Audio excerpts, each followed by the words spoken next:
Because we know there ain't no remix or anything new. Nothing new. Who that said they gonna show up? Man, turn that shit off, man. Ain't even here. You already know what's going on. Hey, man. 49ers. Shout out to everybody showing up. And see, we got some people up in here. See some names that we seen. What's going on, Donald Duck? Tyrone. Kia. What's up? Marion. Oh, shit. My nigga. What's up, man? You made your way. You already talking about that 49 shit, man. You in the wrong place for that. Let them know, Rob. What's up, Rob? And shout out to Tyree. But yeah, man. Y'all already know, man. Preseason is done. See, we don't want to talk that shit no more. That's why I couldn't come on here continue talking about practice. I couldn't keep on coming here talking about practice. Practice? It's over. You know what I mean? We in game mode. We ain't in game week, but we in game mode. It's that time, man. It's time now to put them predictions out there. It's time to make your what was it like your damn, just say what you think gonna happen.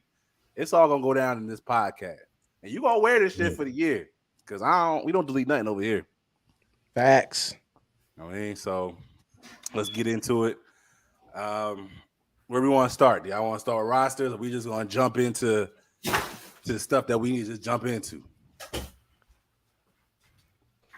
Oh, hey, man, let's jump into it, man. Because we jump into it, man. Yeah, we're about what 10 days away. 10 days away from the game. So let's get into it. What's up, man? We show up, man. We ain't gonna play around. Now, what's up? Okay, I see you had to wash your face, but you had to put a shirt on. This play, Carolina, y'all tucking y'all cat. I mean, tails. What's up, man? You know better than that. Cat Man, come on, bro.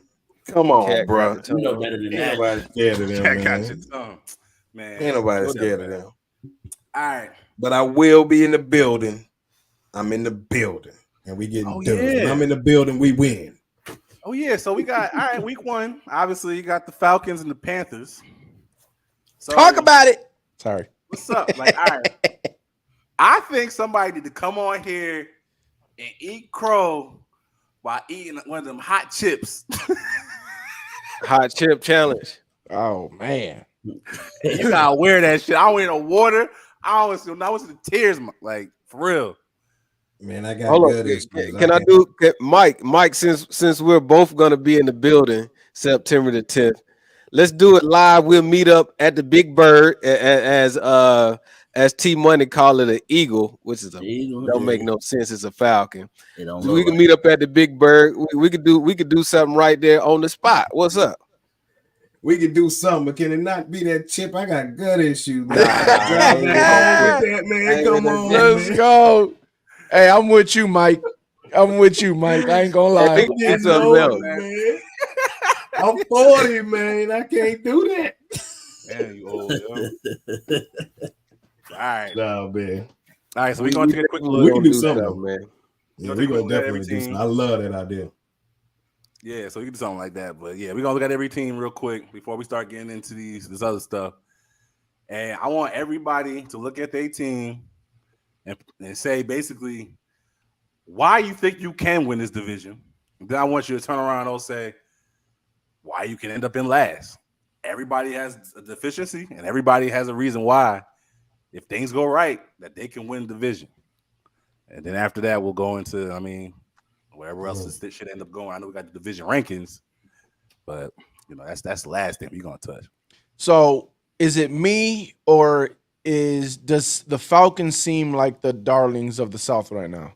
I think I see a lot of Falcons and Saints. Yeah. Yes. So I think Sean J should go clarify what's going on. Why is the media so in love with the Falcons right now? Since we ain't got no Saint representative. Sorry, Jerry. I mean, hey, we tried, bro. We can't. Y'all don't like to show up. We can't. We need soldiers. We need soldiers. Derek Carr hasn't shown up about 7 years. Soldier rad. They need their soldier rad. Y'all need some soldiers representing for the Saints, but we can't. They ain't gonna pull up till they win. You know how that goes. Yeah. Oh yeah, Carolina, you guys will be out of here in a couple weeks. But while I got you here, let me let you know. about why the Falcons are kind of being darlings or kind of a favorite pick for the division now is that they have seen what teams can put on the field, right? So when you're evaluating at least the little that we were able to see, right? Looking at Carolina, it's a wasteland over there, right? It's a wasteland, offensively, skill Talking player about your wise. team, man. Talking about your team. Can I finish? No, we're saying why the Falcons, right?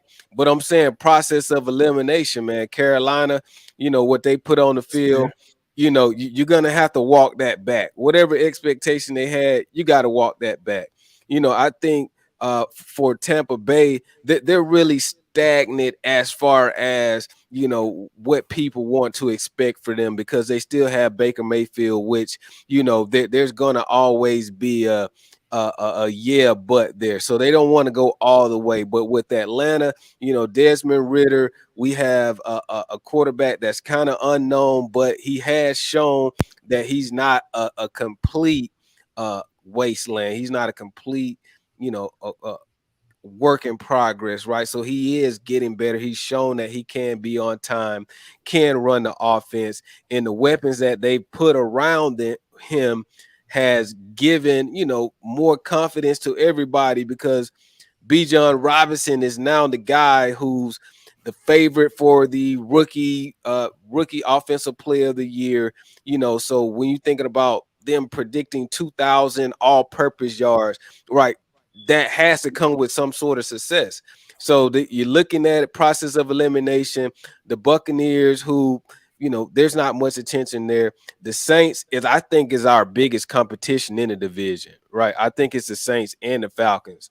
I think there are people, Vegas, everybody, the prognosticators are looking at it as, hey, these are the two best rosters in the division, and going forward, they should play the best football. So I think, I don't think it's really close as far as like Panthers and Buccaneers. I really think it's the Falcons, Saints, and then it's the 3 and 4. So I'm gonna say this, right? I got the two bottom teams, you guys and the Panthers. Now I'm not gonna tell you which one. I'll say later which one I think. I'll if you put a gun to my head, I'll choose who I think. But as of right now, let me talk about the Falcons since you're up right now. I feel like I understand what you guys are trying to do. I think everybody sees what you're trying to do, right? You guys want to run the ball. You guys got Bijan. People got big plans and big ideas for Bijan. I think he could do what everyone thinks he can do. But even if he does, I just don't think it's enough. I think the fact that your guys' game plan in winning games is running the ball. It's not throwing the ball. It's running the ball and if you got third and medium, hopefully Ridder gets you a third down. You know what I'm saying? Converting. He's basically going to try to, just do the minimum, and it's going to be on your offense and running the ball, which is nothing wrong with that. This is what I don't like about it. If I'm a Falcon fan, this is what I don't like about it. You're going to be in a lot of games, right? That's good. Right, you're gonna at the end of the year, you're gonna be like, okay, yeah, we lost these many games by only one touchdown, and you're gonna go through all that stuff. But this is what I don't like about it is teams that are not good, because we got all of us, we all got teams, a lot of teams on the schedule that they're really kind of nothing big.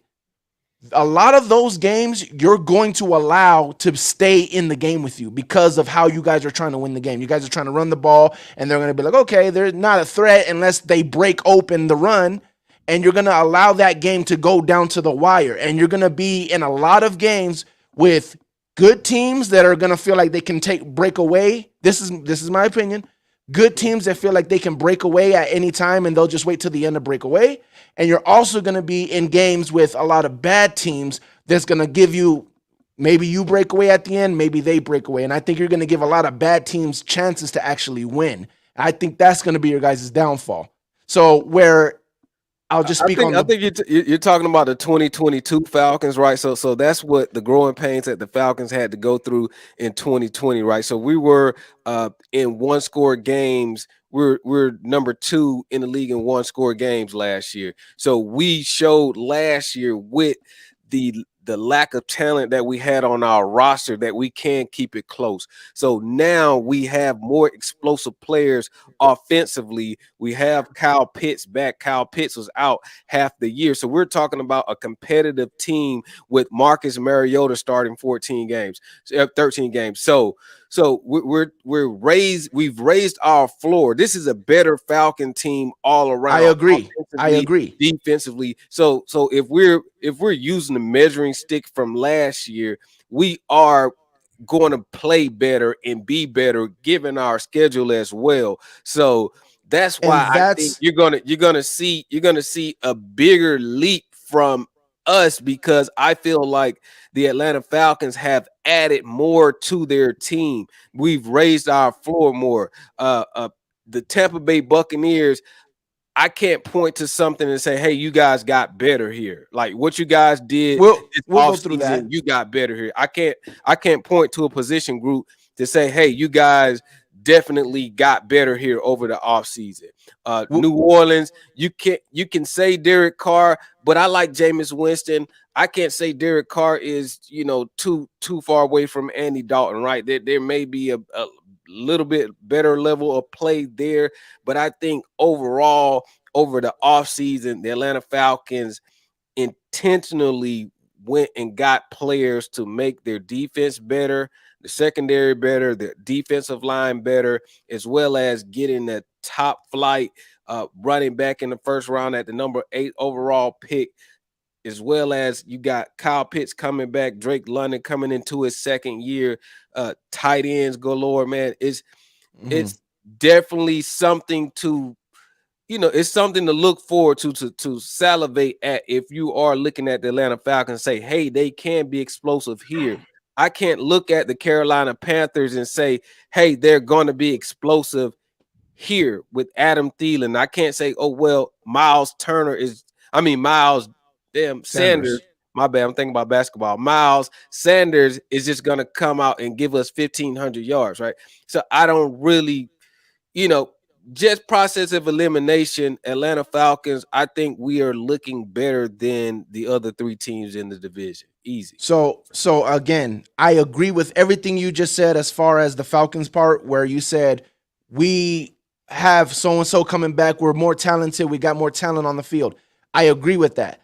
But that's where I think you're missing of what I'm trying to say. It's not the fact that I don't think you have the same talent going into next year. It's your way of playing. That style of play is what's going to keep you there where you should be looking better than other teams because you're more talented, because you got pieces. I think people can agree with that. You got players. But you're going to stay in games with teams that don't have the same amount of talent as you guys because of your style of play. Again, this is my opinion. Because of the style of play of trying to win with the run game, I think you're going to allow teams that don't have the same type of talent you have stick around, and that's going to cost you guys a few games here and there. That's just what I'm thinking. But you're talking to it as if the Atlanta Falcons will not have a pass game whatsoever, right? We're talking about Kyle Pitts here. Man. We're talking about Drake London. We're talking about Jonnu Smith. We're talking about Bijan Robinson out of the backfield. Like, for real. No, hold up. You cannot stop me with Baker Mayfield. If you're gonna stop me and you're gonna stop me with Baker Mayfield as your quarterback, you might as well stop yourself. Like, because RTP is questioning. How can you question the Atlanta Falcons quarterback when you got Baker Mayfield? Matt Ryan's been good with a lot of different players. Matt Ryan's one of the better quarterbacks we've seen in the league over the last couple decades. Like, now you're trying to put fucking, what the hell is his name? I don't even know his name. Ritter. Y'all come listen to this. Like, you. What do you mean, Matt Ryan? What? I mean, it's not just. What up, Mookie? I see you. You haven't proven nothing from a past. Dude, what, dude? Y'all don't know. First off, you guys don't know what you're talking about. So you're trying to compare apples and oranges. You're trying to throw in Matt Ryan. You're talking about Matt Ryan where we won 4 games the last time he was quarterbacking. We won 7 games. We won 7 games last year with this style that you guys are trying to criticize. We won more games with the style you're trying to criticize than with Matt Ryan throwing for 1,000 yards to Kyle Pitts. Kyle Pitts was a 1,000-yard receiver on a 4-win team. We won 7 games. We won more games with this style that you guys are trying to poo-poo on. We won more games with this style than this throwing 4,000 yards a game. Marcus Mariota brought a dynamic to your rushing game that made you guys very dynamic. Okay, now you're trying to create. Okay, now it's Marcus Mariota's reason. But Marcus Mariota's reason why y'all are the national media's darling. That's why you're the darling. People know that you. Carolina was the darling until you guys started. Until the lights cut on. Until the lights turned on, Carolina was the darlings. It was Bryce Young. It was the dark horse Carolina Panthers. Then the lights turned on, and then they realized that these guys are not ready for their close-up. It's going to be a long time for Carolina. We were never the favorite. If we're going to say the favorite, yes, you were. You guys were. I can put up all of this Carolina Panthers, this Bryce Young, all of this talk. The Falcons, we just came on the scene. Right, we just started. What did y'all do in the preseason, Shon, you've been talking about touchdowns and scoring. You didn't throw one passing touchdown. Not one passing touchdown throughout the entire preseason.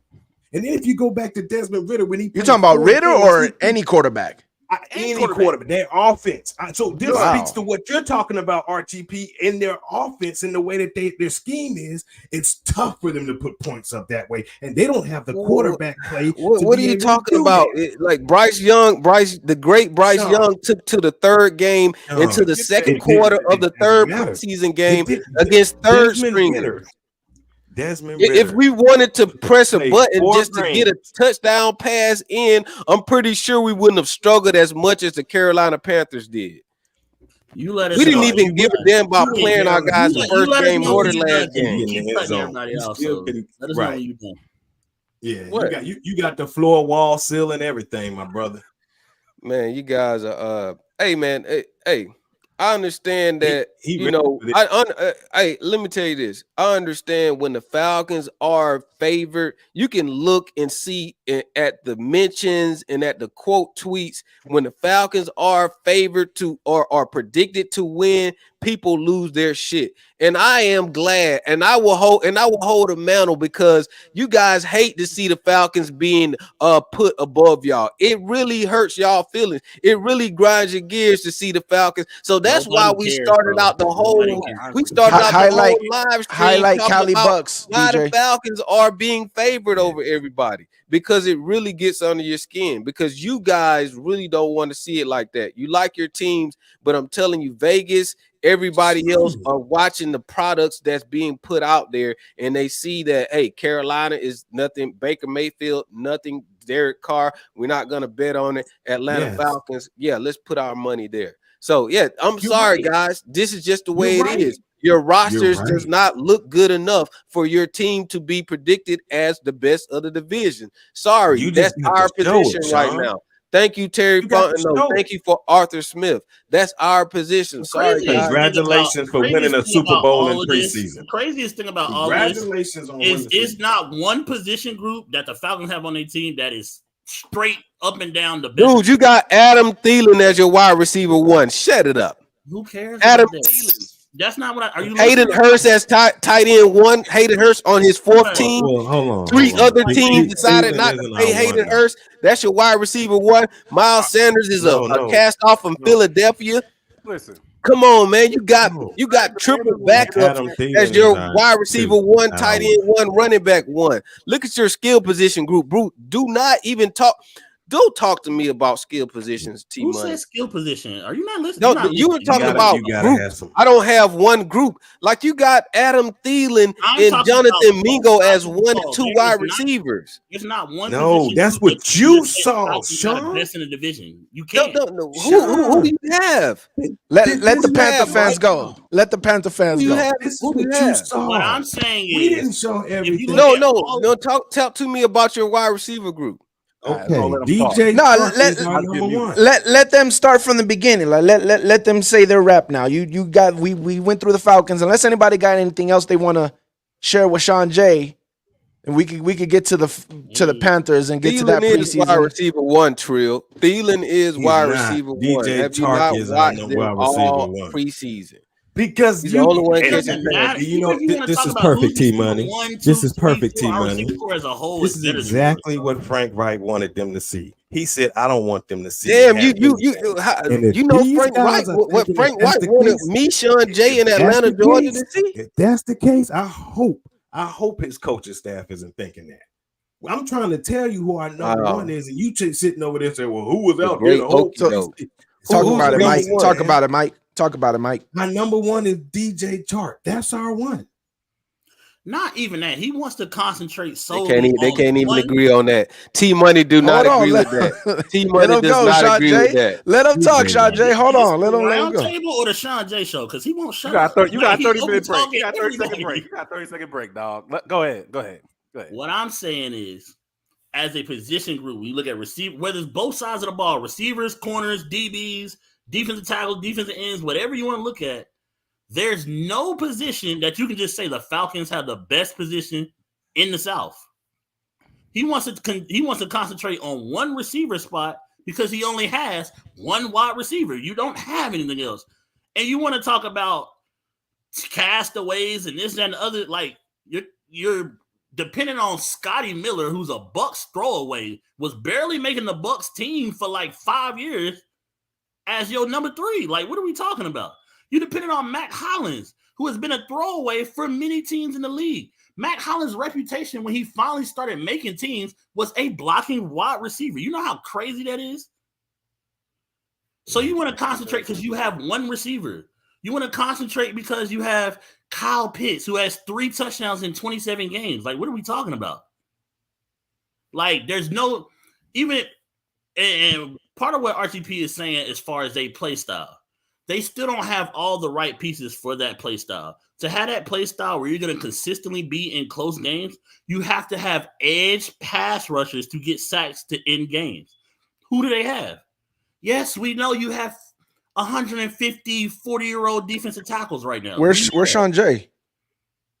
I don't know, because he got muted. He ain't like that, I guess. But all I'm saying is just basically what he's doing is they haven't proved anything. Falcons right now are the running team in the NFC South that has the most losing seasons in a row right now? Are they the one? I think they got 6 right now currently. Like, they have not earned anything. Everything that he is talking about is still only potential, right? They look at the defense, should be better, right? The defensive line definitely looks better with Oyamata, with Calais Campbell. But you're not being realistic about that. Is an upgrade from what they had last year. Calais Campbell plays 40% of snaps. Whatever, but right, we know that. Like, it's not like Calais what they had. Plays 40. Yeah. I understand that, but they got Graves Jarrett. Now you pair that with that. Cool, that's fine. But again, now let's go to the second tier back there. You got Troy Anderson. Like, come on. Your secondary looks pretty decent. You got one of the best safeties in the league. You got AJ Terrell, who's considered an upper tier cornerback. And that's it.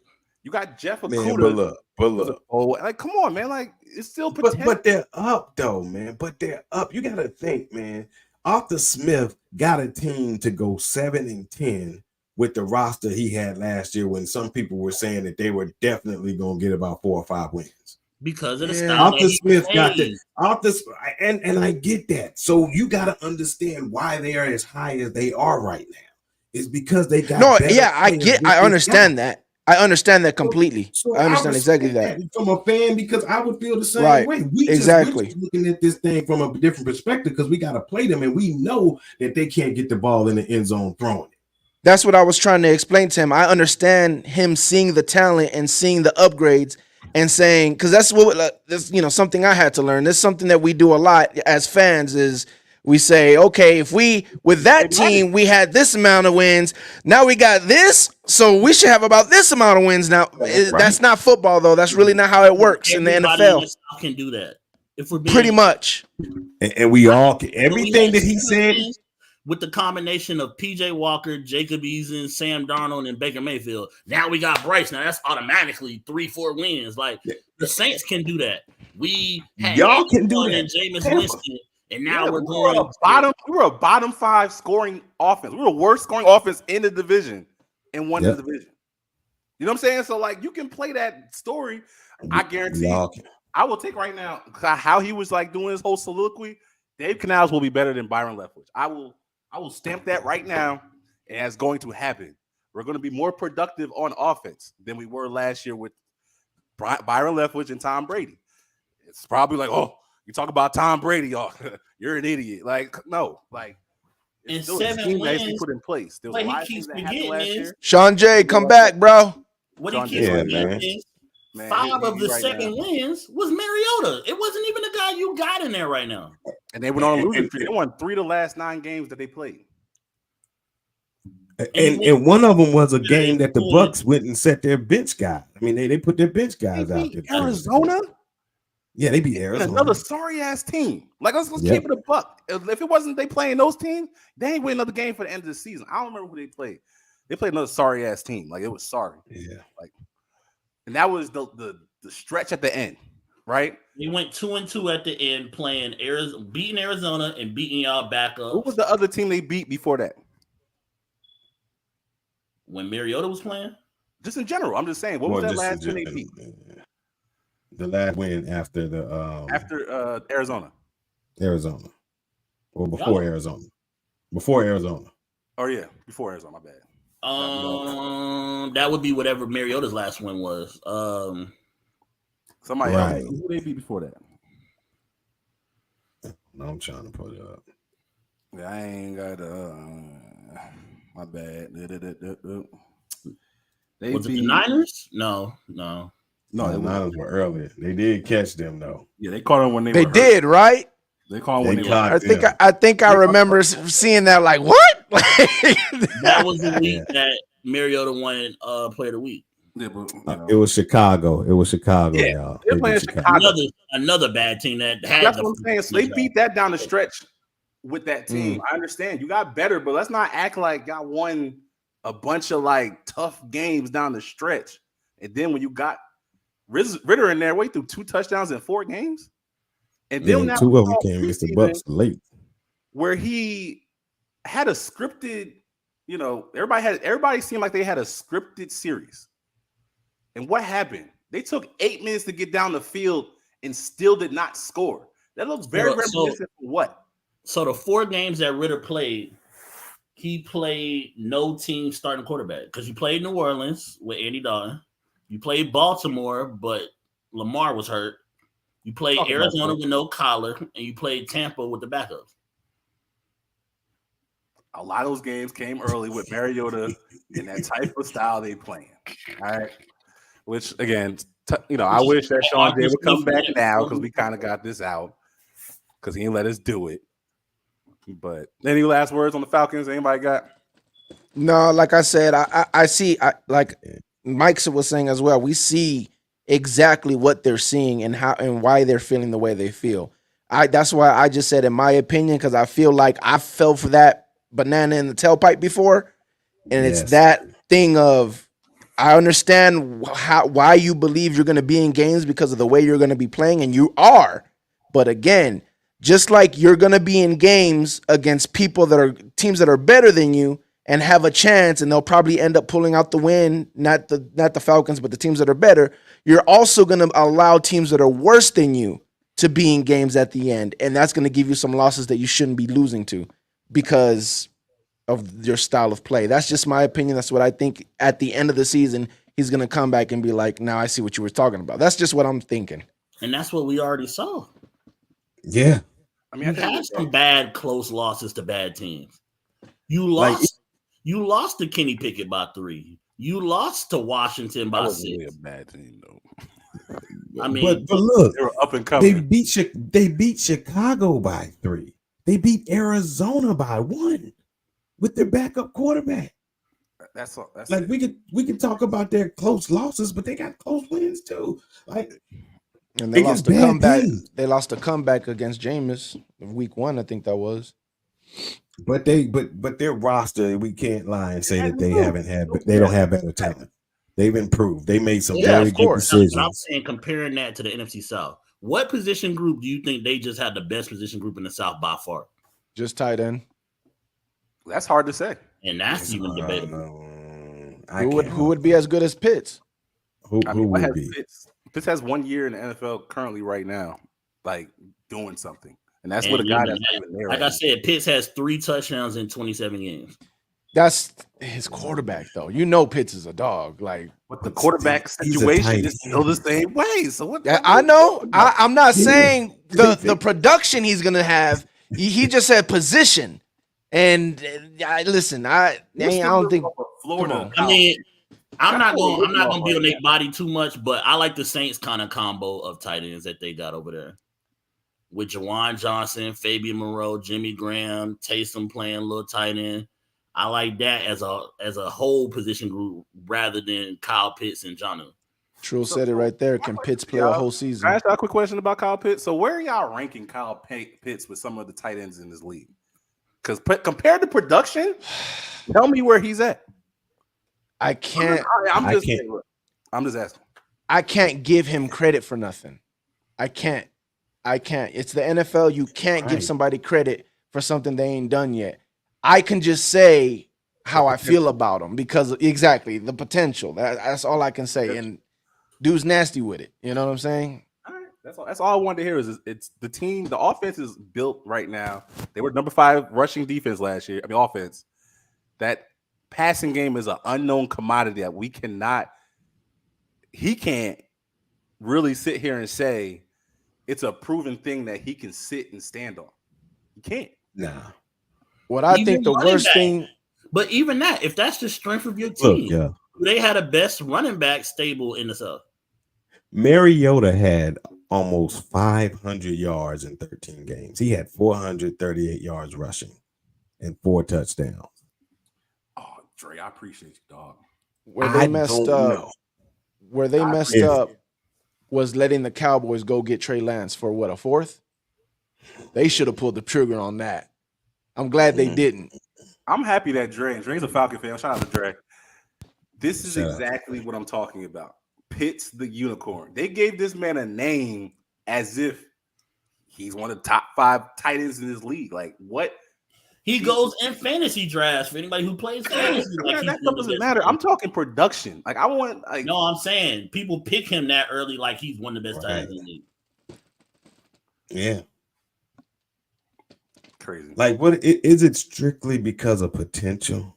It is. Yes. Yes. When you see that man, I mean, when you see him physically, when you see his tape, it's just like, yeah, this dude. He's a Florida tape. Even when you see him just in Falcons, like bro, there's been a lot of passes where Ritter just misses them, bro. Mariota was terrible. Like the dude's getting open out there. He's a matchup nightmare, but he's not being used. Like he's not getting hit. Like they don't got a quarterback. Like RTP wasn't. We had ASJ. Is it fixed? Yes. He was a matchup nightmare. Yes. At it. OJ, but he didn't have heart. High pick. We watched. He couldn't stay healthy. That's hard for me to sit here. I understand he's a 4th overall pick. Can Kyle Pitts stay healthy? Yeah, I don't know. How many tight ends are getting over 1,000 yards? Like how many got over 1,000 yards last year? It wasn't Kyle Pitts. I mean, Kelsey did. I mean, you definitely know that happened, right? Probably Kittle. But who else? Like, maybe I don't even know if Andrews did. So I'll go look. There's only that Kyle Pitts did as a rookie. There's only 3 that I could see doing that. Right? It's Kelsey, Waller, and Pitts. Those are the only type of. Waller didn't even have that last year, so you. I'm just saying he's capable. Waller's a dog.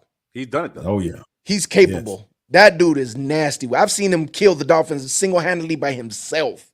Like, dude is nasty. Waller's a beast. But I see Kyle Pitts in that same.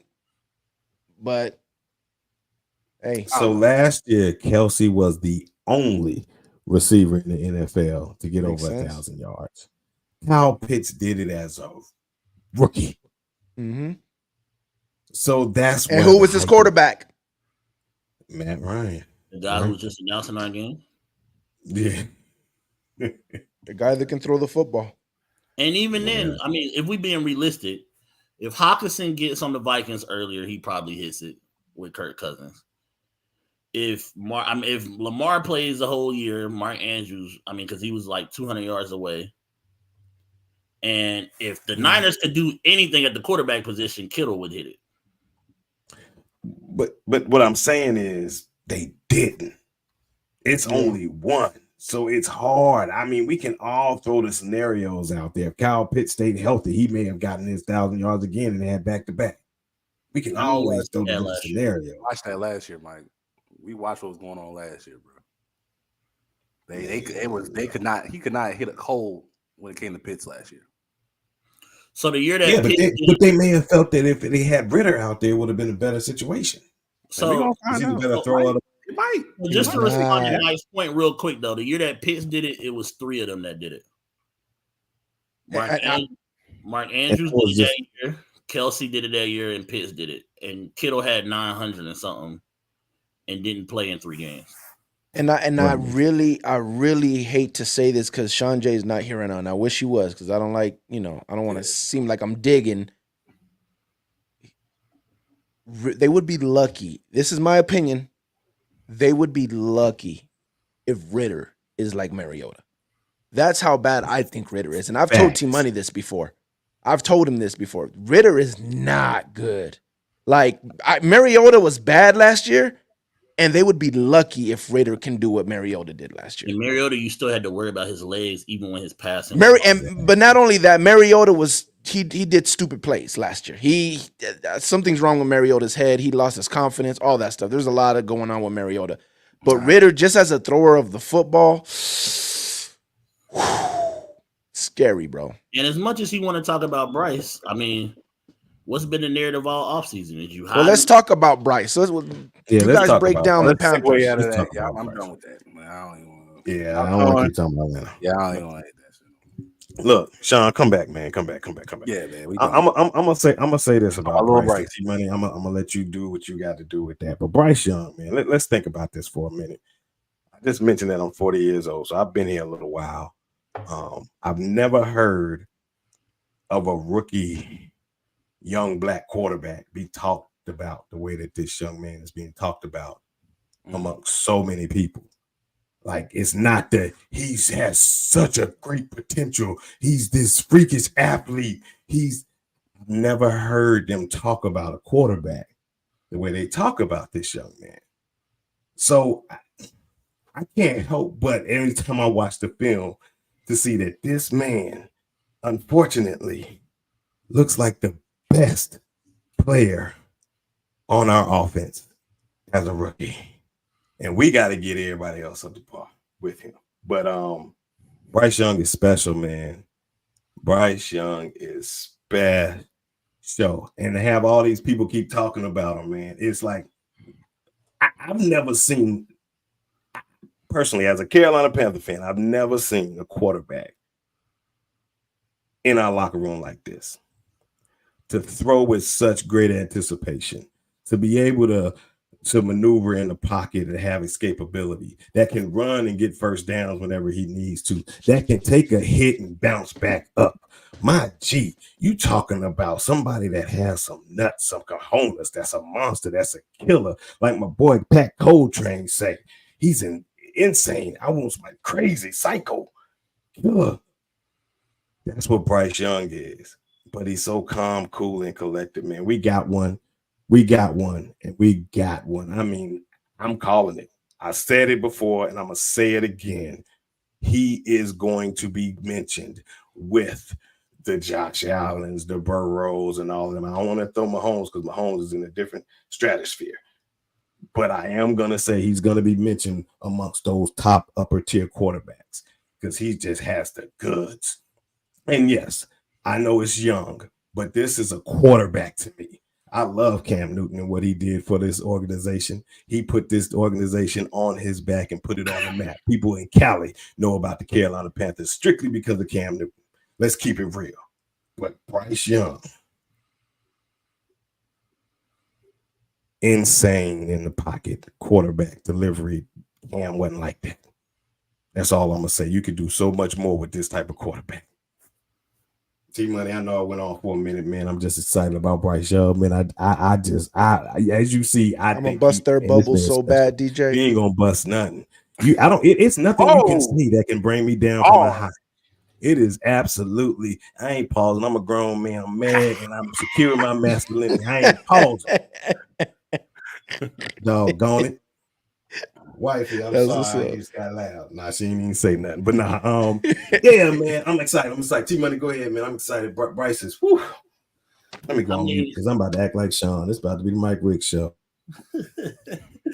Nah, I'm definitely excited about Bryce, too. I definitely feel like, even if you want to say our talent at the skill positions is this and that, I feel like he definitely has showed already he's the type of guy that can elevate guys and make plays when he needs to make plays. As far as him coming to the regular season, I've always said the same thing that I said earlier. Since everybody else gets to do it, we had 7 wins with 4 bad quarterbacks. I don't think Bryce is going to be worse than that combination. That's just me. Do I think he has to be all world? I don't think he has to be. I think we got a good defense where he doesn't have to be all world. I think he's got Miles Sanders, who's a back that he can depend on when he's in there. To help alleviate some of that pressure. But I do think the difference in Bryce and Ritter is I think sometimes in those close games when you need the big throw to win the game, I trust Bryce to make that throw more than I do Desmond Ritter. And that's what it boils down to me is with that type of play style, you need sort of like the Niners. That's what they always are looking for. Somebody who can just make the big play when it's 3rd and 7 and we done did everything else we can do, or it's 3rd and 12 and we need somebody to step up and make that throw. And that was their problem, was that Jimmy couldn't always step up and make those throws. If Jimmy could make those 3 to 5 throws that they needed, they definitely probably would have had a Super Bowl because I feel like they would have beat the Chiefs if Jimmy hit a couple of those big throws that they needed. Bryce, I feel like he showed everything that's on his resume. I feel like if you watch, I feel like everything that people said Bryce wouldn't be able to do at this level, whether it's his capability, whether it's his pocket presence, whether it's knowing what's going on and knowing what type of defenses people are playing, he showed that. I told everybody, Panther Nation, to watch the QB1 show. And when you watch him at Matter Day, it's similar to what he's running around doing right now. Facts. But other than that, I feel like, again, everybody want to harp on our preseason. That's cute if you want to run with that. And one reason me as a longtime Panther fan, I never will do that is because Cam might have had one of the worst preseasons his rookie year that I've ever. The offense was stagnant. He was going 50-40 completion percentage and then threw 400 in his first 2 games. So I will never panic over preseason, but that's just, if you've been around watching football long enough, the preseason shouldn't make you panic, especially when your coach said before the very first game, we played 2 division rivals our first 2 weeks. And even if you just want to look on the field, and Mike, I'm sure will agree with this, or anybody who's watched our full preseason games, when Frank Wright is coordinating, you can tell he's not trying, because when Thomas Brown opens up a little bit more of the playbook, the offense be moving. And to me, that's because Thomas Brown knows in the future, I'm auditioning for a head coaching spot, or I'm auditioning for Frank Wright to trust me to call the plays on my own. When Frank Wright is like, I'm confident in what we got and what we can do. And the biggest example of that is, I think, Mike, you went to training camp, right? But it's a lot of Panther fans who went to training camp, whether it was Panthers culture, Panther Nation podcast, all them dudes. And all I kept hearing from them was every practice, it seemed like Laviska playing running back damn near. Laviska, they putting him in running jet sweeps and this, that, and the other. We didn't see Laviska line up in the backfield one time the whole preseason. And the one route we saw Laviska run, yeah, I see why they trying to play him at running back. You know, be out there running routes, my dude. But I love you, Laviska. You my guy.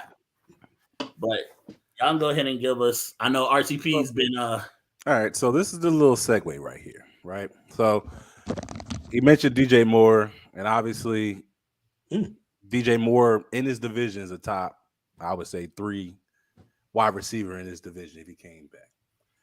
Now, there is something that there is a little caveat when it came to the preseason games. Again, I watch more of the games than I watch anything else with that. And me and Mike have talked about this.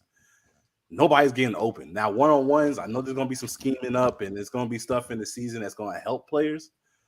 But we didn't see receivers getting off corners. But you still saw, and I understand the excitement. Look, I was a Bryce fan coming into this draft. I never mentioned CJ Stroud. So I watched Bryce, and I watched him play with players that were under par what he played with previous, and was nice as hell. I'm like, Bryce is going to be something in this league. I mean, it was very clear. And then you saw that within the preseason, right?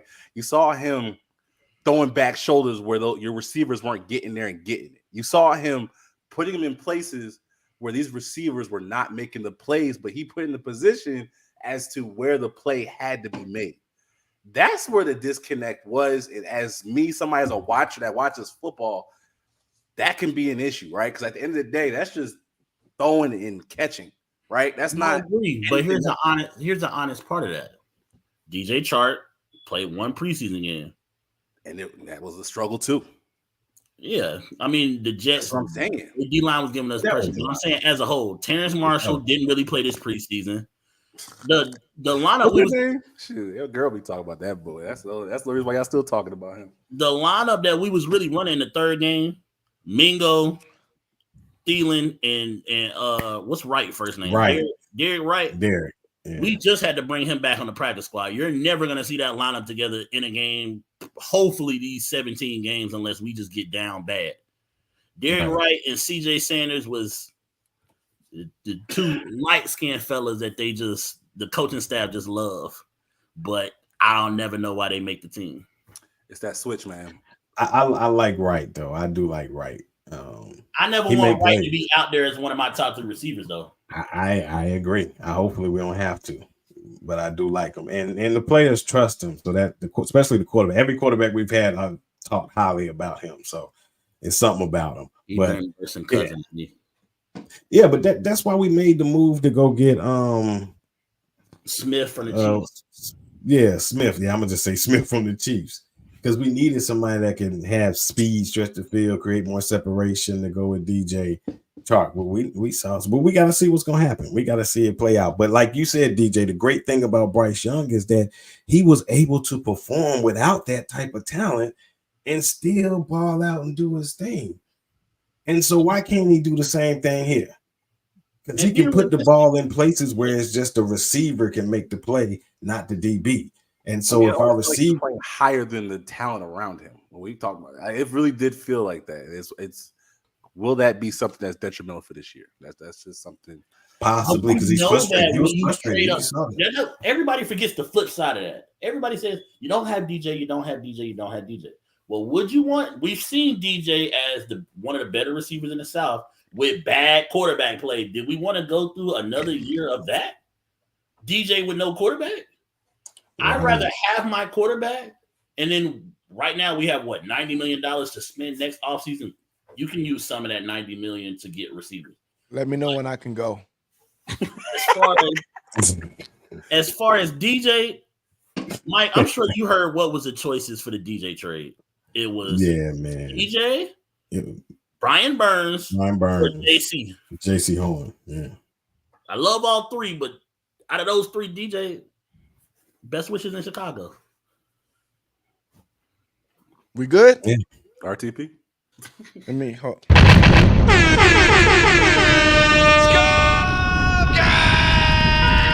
All right. Let me leave like Shon. Go ahead. Now let me just say this. I agree with everything you guys said, except for the part of he just looks so special out there. Now, you can say maybe he didn't look special because the wide receivers didn't help him out. Maybe he didn't look special because the O-line, that's not your starting O-line or whatever, and they weren't making, they weren't helping him out either. Whatever. I think, personally, what I saw was after he got hit, that man didn't want to hold on to the ball. That man was just throwing it, chucking it, all that stuff.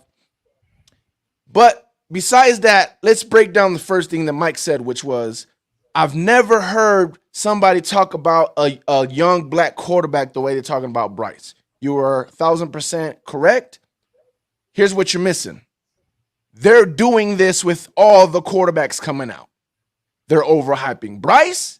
They overhyped Tua. They're overhyping Herbert, Joe Burrow. All these young quarterbacks coming out that are high, Justin Fields. You know why they're doing that? Because no more Brett Favre, no more Phillip Rivers, no more Peyton Manning, no more Tom Brady. Aaron Rodgers is the only one left. They need new faces of the NFL. They have to hype all these young kids coming out. They need new faces. This is why they're hyping up everybody, okay? Period. So that's why he's getting all this hype. They got to do it. They got to get these faces out there. They got to try to find the new Breeze. They got to find the new Phillip Rivers. They got to do all that stuff. We'll let you talk. Next, wide receivers. You got nothing, bro. Nothing. You were talking about the Falcons. Listen, I would take Drake and Scotty and what was the other dude? Mac came from the Hollins. Easily. You got nothing wide receiver. Let's go to what you guys saying. He looks special. Where? Just like I said with Kyle Pitts, production-wise, I want to say, but he just ain't done it. You can say all this mess about, anticipation on that touchdown throw. When was he supposed to not throw it? Like if he waited any longer, he would have missed the throw. Like there was no anticipation. It was a pass. The homeboy was open. He threw it. Great pass. Good. There was nothing special about what I saw as far as there was nothing special as far as Bryce. Nothing. If it wasn't great anticipation, how did he almost smack Thielen in the face when he turned around? Never mind. You got it. He threw it. He threw the ball. There's where he's going. I'm throwing it. Most quarterbacks wait. Like your quarterback, and you're going to see that this year? Every quarterback has thrown that ball, bro. Every quarterback. Yeah. But your quarterback, and you're going to see that this year, is going to wait to see that he's open to throw it. Bryce threw it to the spot where it was going to be open before he. Every quarterback knows where the route is going and is throwing to where the route is going to be open. I'm sorry to bust your bubble. There is nothing special about what he did. It was a good read. It was a good route. It was a good throw. Do you think Baker is going to throw this year because he waits to see that somebody's open? That's not the point, T-Money. The point. I'm telling you, every quarterback doesn't do it. I watched Baker play for how many games? Every quarterback does it. Everybody does it. Some might do it more than others. Some might do it better than others. That's the thing. Bryce is going to do it more than others. That's the thing. We don't know. It was one time. Okay, good throw. Great. Almost every pass. This is the worst quarterback evaluator I've ever seen. So I'm not even going to argue quarterback evaluator. I ain't want to interrupt this soliloquy. Go ahead. So go ahead. You do your thing, brother. So we saw that, right? Yeah. The other thing still looks scary, seeing that man under center, seeing these guys run after him. That looks scary, seeing these defensive tackles trying to grab that man. That's one. Two, there is no way that you can tell me that after he gets hit, he's letting go. DJ was saying he's throwing the back shoulder where the route should have been. Maybe he is. Maybe he could have waited and threw it where it was at, but he didn't want to wait because he was going to get hit. There's a lot of things that I'm seeing that I'm just like, everybody who evaluates quarterbacks saw something the opposite. Of course, because again, they're bumping all these young quarterbacks. They're trying to make faces of the franchise, bro. There was nothing special. I've seen Jameis Winston sling the ball. Like, everybody can sling the ball. I get it. There's nothing special. There was nothing that happened with your guys' preseason that made me go, ooh. What I saw from your guys' preseason was, damn, can they protect him? Damn, is he going to stay healthy? Damn, does he look scared in the pocket? That's what I seen. I didn't see nothing where I was like, ooh, number one pick. Really? Can't nobody else do that. That's interesting because what DJ said was a back shoulder fade, which goes into anticipation. So even the play that you're talking about that he could have just really just threw it too fast and was scared and didn't want to stay in there was all anticipation. We're talking about a quarterback that throws everything with anticipation and puts it majority in the places where his receiver can only catch the ball. That minimizes turnovers when you have a good defense the way that we should have. You saw anticipation. I saw a guy that's going to throw the ball whether the guy's there or not. People are talking about that. So people are Baker, a guy who stares until he has to see the guy come. Some quarterbacks do that. And Baker people are talking the same thing about Tua. Gonna throw the ball whether the guy is there or not. And you hate on Tua no matter how good he plays. Because he's gonna be bad. He's going to be bad. It's not good. It'll work for a little bit, and then it won't work anymore. Questioning Pat Mahomes until the end of last year. So don't try to do that, Tima. Don't try to move the goalpost.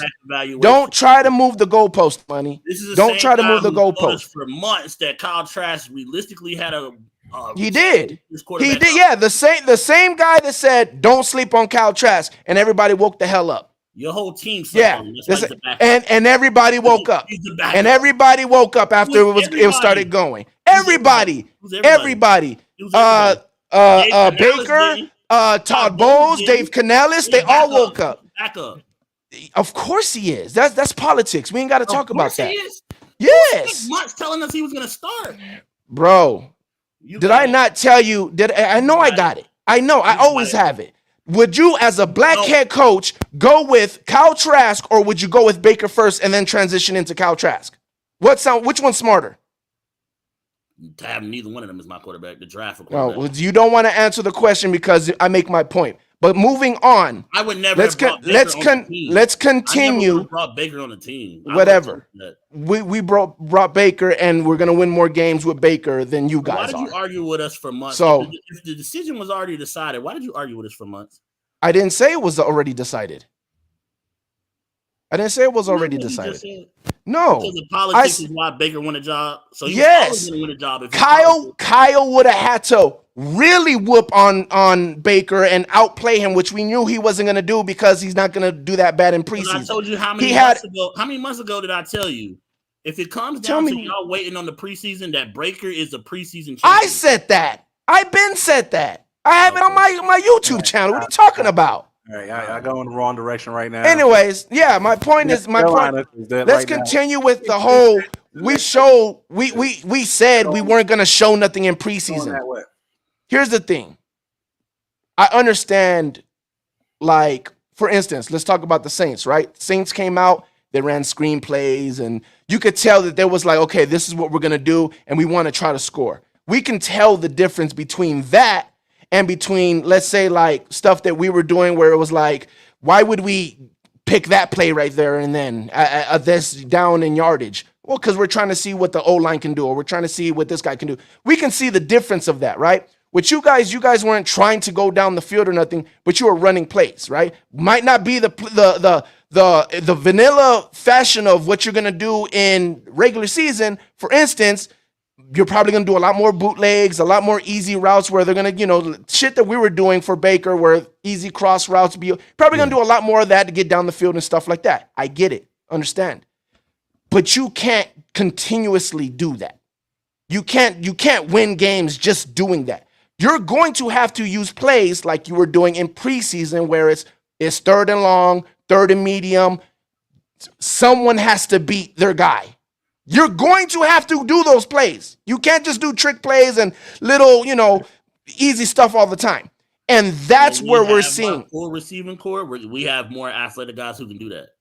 Routes that we had, like for example, an easy route that I can think of from the Lions game is we had Adam Thielen run a stutter and go. Realistically, if you have our full receiving core, whether you think they trash or not, from an athletic standpoint, you're not going to tell Thielen to run a stutter and go. That's like us asking Mike to run a stutter and go. Mike can beat Thielen down the field on a stutter and go.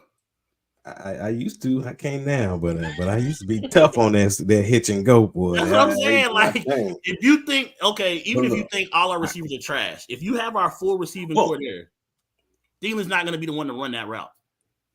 No, he's not. But I want to hit on what RTP is saying, though. Like, my concern is what he's saying is that do we have the receivers to create separation to even help Bryce be even better, especially if he doesn't have much time? And we don't know if he's going to have time or not. But what we've seen and what he's seen from a perspective of, I've seen these guys out here running. I know my secondary going to lock them up.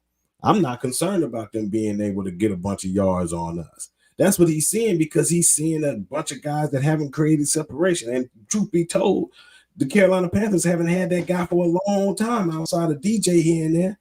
We didn't have guys that separation. And you said you rather have your quarterback and not the wide receiver DJ. Remember what I told you? Which I get it. You rather have your quarterback, but let me shine some light on the problem with that. Right? Same thing I told Team Money about Justin Fields. What did I tell you about Justin Fields? I don't have any type of. I don't know what Justin Fields is yet because he ain't got no weapons. But they better hurry up and give that man some weapons before he trains himself to continue to act the way he's acting right now. And what are we seeing with that man in preseason? He looking out there like he don't got no damn weapons. He's immediately running like he still ain't got no weapons. You ain't seen him? You ain't seen him running? I mean, that's what he does. That's what he does anyway. You don't see him missing passes and running with them. They got DJ Moore. They got Darnell Mooney. No, I know they got weapons. I'm saying he's the very first game we watched Justin Fields in the preseason. He threw a screen pass to DJ who went 16. He threw a screen pass. He was done. Screen pass. Which means what? I realize now I have athletes that if I just put the ball in their hands, they can make it work. You're not understanding, Team Money. You're not understanding. It's a screen pass. I'm saying your quarterback to say hike and be under center and be a quarterback. That's what I'm saying. Yeah. He's not looking like that. He's not looking like that. No, he is not. He's missing passes. All right, well, that right now ain't got nothing to do with this. Come back. What I'm saying is, you guys don't have any weapons, and in the last preseason game, you saw Bryce starting to run a lot. So what I'm saying is, you better keep an eye on that. Yeah, I seen them keep drives together, I thought the preseason was beautiful because his last 3 drives he got points out of. That's and again, you see him continuing the drive. I'm seeing him saying, "I'm getting the fuck out of here," and taking off. Now, I mean, I'm not saying he's supposed to sit there and get hit. I'm not saying that. But in Carolina at all. Mm-hmm. Did y'all watch Hard Knocks when Aaron Rodgers was talking to Zach? If that receiver's not getting open, this is when that clock should be going off of your head. Yeah, possibly could be that. But I get what you're saying. That's not what I was seeing, and that's why I'm saying NFL. We watch him run like a mug. I'm just. You better say it. I'm getting what you're saying, DJ. But what I'm saying is that's not what I'm seeing. I'm seeing. I'm just saying. I'm out of here. What I'm seeing is that's an additional threat that we have at quarterback, because that means he showed us that he can maneuver in the pocket with the capability, and he's shown that he can run. He's like, for sure. But you don't want him to be running. Man, Bryce Young a football player. I ain't worried about none of that mess. Yeah, Bryce Young since Matter Day has been knowing when to run, when to get down, when to move in the pocket. That's the NFL today. RTP, and one of the biggest things that you can see from Bryce is when Bryce moves around in the pocket, he still moves around, still looking up the field to see if somebody gets open. That's what I'm saying. That's not what I saw those times he was running. That's not what I saw. I'm out of here. That's what I saw. I'm out of here. I'm not getting hit. Which is smart. I'm saying keep an eye on it. DJ, mark my words. Remember this when we come back like maybe 3 weeks later and they're like, yeah, he had a guy open for a touchdown, but he took off. See, I'm just saying. And that could definitely happen. But just looking at the preseason tape, he ran because nobody was open. And that is my biggest concern. That's the concern. Is we got to get. I need to see, and so I can say DJ Chark all of this all I want to. He's a phenomenal talent. We just said that about Kyle Pitts, but he's not at the Kyle Pitts level. So, but we can say TMJ. I ain't seen Terrence Marshall Jr. do much of nothing for the Carolina Panthers. But everybody, we continue to hype him up like he's just gonna be this. But when is he gonna be? No, I'm not doing that. Like, we need to see. I like what I saw from Jonathan Domingo as a rookie. I think he's going to be special, but we're going to have to, he's going to have to grow. He's still a rookie. We got guys, but none of them are proven on this roster to say, dang, they're going to be able to make some plays and create a lot of separation. And I think that's fair from what you're saying, RTP. I just think that the quarterback that we have thrived even with the lack of weapons everybody else had. So it makes me feel more comfortable with the Miles Sanders in the backfield because technically we probably have the second best running back in the division, if not the first. I say second behind Alvin Kamara. Alvin Kamara? Yeah. Oh, okay. And Miles Sanders, a guy that just finished top 5, and you think Frank Wright, who had Jonathan Taylor, who was balling, didn't run that football. Miles has no talent. It was all the Eagles' offensive line doing all the work. So I think we're gonna find out. I'm not saying it is. Yeah. We gonna find out for sure. That's the great thing about it. And we can. All right. So to kind of come to the end of this, give us why the Panthers can win the playoff. Win the division this year. I need the why. I feel like we have a lot of positions where if we're not the best group at that position, we're the second best. I feel like as a whole, it will show that we had the best coaching staff in the South. And that's the biggest 2 reasons for me. Talented coach. All right, so go ahead. My bad. Yeah. No, I was just throwing it out. That's what I'm basically getting from him. All right, go ahead. Okay, so for me, a lot of what T Money said, but I've looked at this football team and seen what's the Achilles heel with this team over the last few years, and it was a consistent in being inconsistent at this one position, and that was the quarterback position. And so I felt like we had running backs. We can make plays. I didn't care if it was Christian McCaffrey.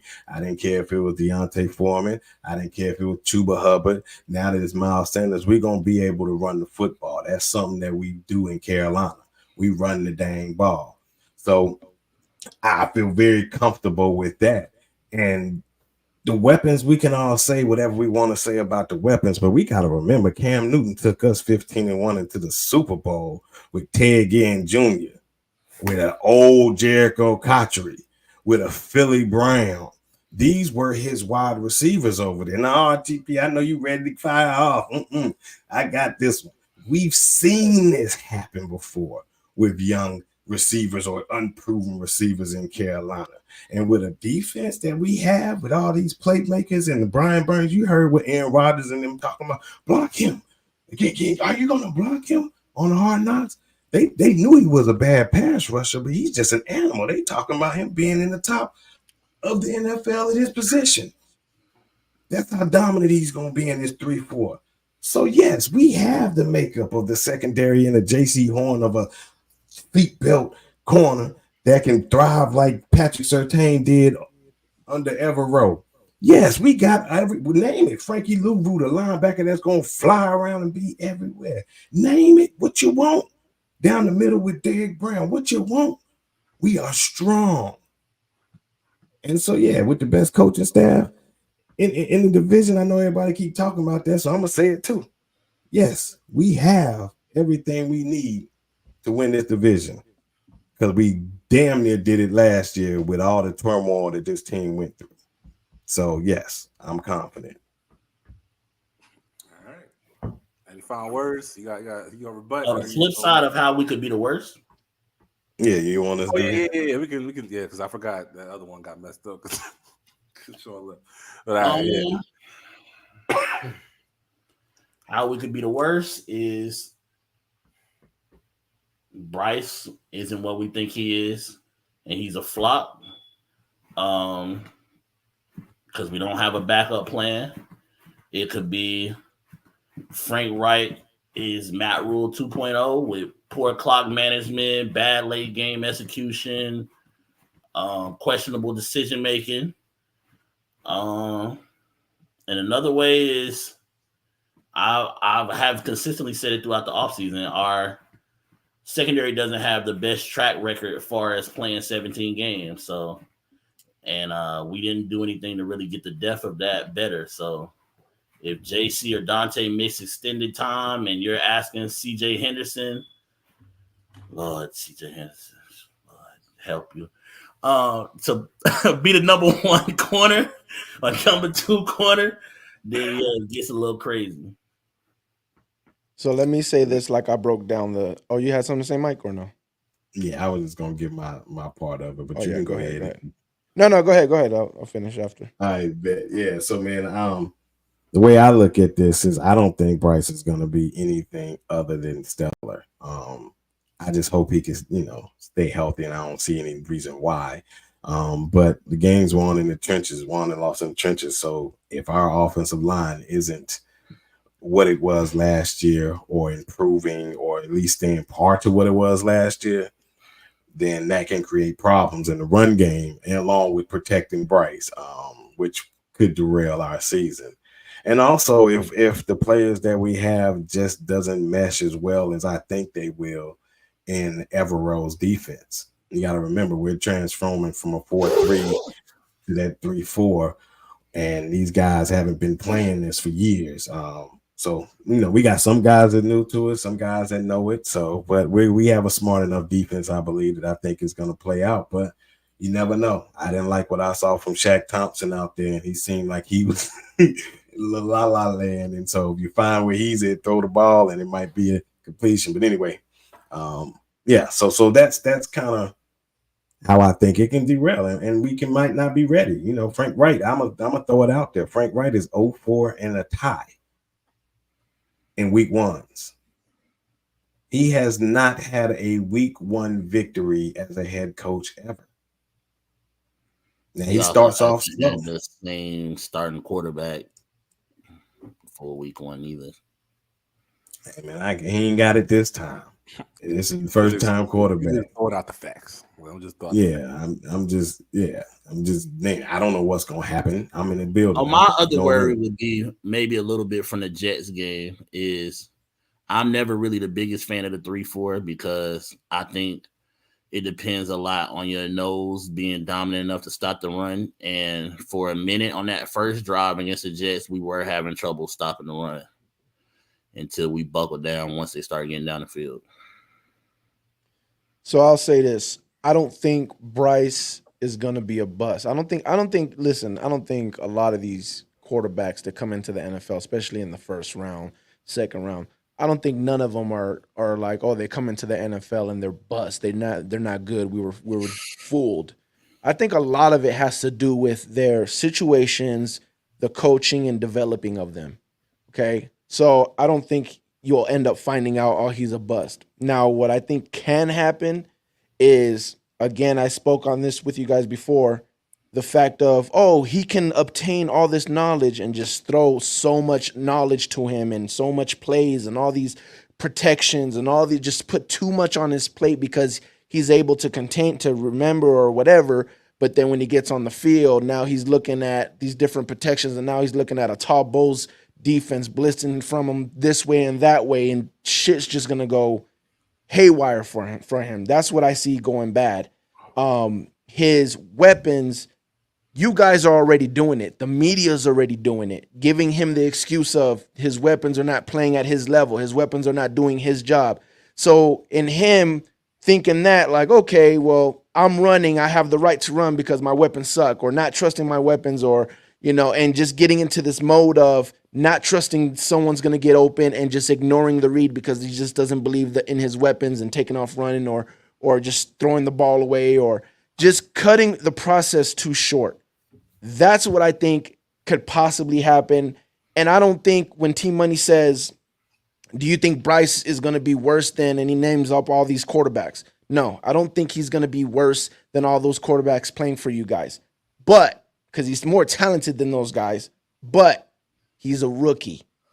There's a lot of things he's going to be going at. And who knows what his journey is going to be, bro. Who knows what he's going to run into in an NFL defense where the rest of the NFL says, oh, shit, he's struggling with that. And then just week after week, NFL's throwing it at him. He could lose his confidence. He could just not trust his line no more. He could not trust his weapons more. There's so many things. And I don't think it's going to be, I wouldn't have the balls enough to say, oh, yeah, like it's done for him. I would never do that because we don't know anything. But I'm positive, really positive, watching you guys this preseason, that he's going to have some bumps, mean bumps and bruises. And you guys are going to go through a lot of roller coaster situations with this kid. And he might have better talent than those other quarterbacks, but you're gonna end up with some of the same results at certain games because it's just a rookie. He's a rookie, bro, and I think he's gonna go through a lot of bumps and bruises. And that's why I think you guys are gonna be there with the Falcons. And I think it depends on Bryce. In the middle of the season, I can see him maybe picking it up, maybe things starting to click, maybe him starting to realize things better, maybe even finding his number one wide receiver, his favorite blanket or something, and all of a sudden things get a little bit easier, and all of a sudden now you're winning a little bit more games than the Falcons and you pulling away. I can see that too. So that's why I see you and the Falcons. Like I feel like the Falcons are going to stay here. I think you guys are going to start under the Falcons, but then once Bryce starts getting it, you might start leaving them or you might start staying with them. So that's how I see it. The biggest reason that I have that I don't think he would ever reach the point of the things that you're saying is I just think that's not his personality. He doesn't have, and I love him, my favorite quarterback. He doesn't have the Cam personality of I can do it all by myself. If the receivers ain't doing this and the O-line ain't doing this, I can just put it on my back because I'm Superman and will my way to win. Bryce, a little bit more. I don't think that either. I think it's more of a throw it away or just kill the. I don't think he's gonna try to run somebody over. So I think he's just gonna be like, fuck it, like the play's dead, nothing I can do. But that's what I. But think. Look, and he should do that. That's a smart decision. Just get rid of the ball and do whatever. And even talking about running, you was talking about him running. That's still moving the chains. That's getting yards. Positive playing. That's football. That's today's football. We're gonna see that. This is one thing that I think we should throw in there, and I want to call it out because Trill put it out there. They have tape on Todd Bowles' defense, right? But they don't have tape on this offense. So they can design certain things and game plan about the tape that they've seen multiple times in Todd Bowles' defense. But how can you game plan? I mean, we're going to play y'all late, so y'all have so why does that even matter? We're going to have plenty of tape over the season. But still, I mean, we can play that game all we want to. I just say this is a great time to transition to the Tampa Bay Buccaneers because we ain't heard nothing from y'all. But y'all sitting over there want to bash everything else, and that's fine. Get yours in, T-Money. I'm just trying to transition because we'll be sitting on Carolina for the next hour and 30 minutes, and I got to carry my ass to bed. You're right. Real quick, as far as what DJ and Mike already said is he's used to not playing with the best talent in the world at Alabama. So even when he's running around sometimes, it's not I'm running around because I'm trying to be Superman. It's I'm running around because I know I don't have the best weapons, so I'm giving them an extra chance to get open, to throw it down the field to them, rather than a CJ Stroud and a Justin Fields both played with 5 first-round NFL receivers that they know gonna get open. Marvin Harrison ain't having no problems getting open.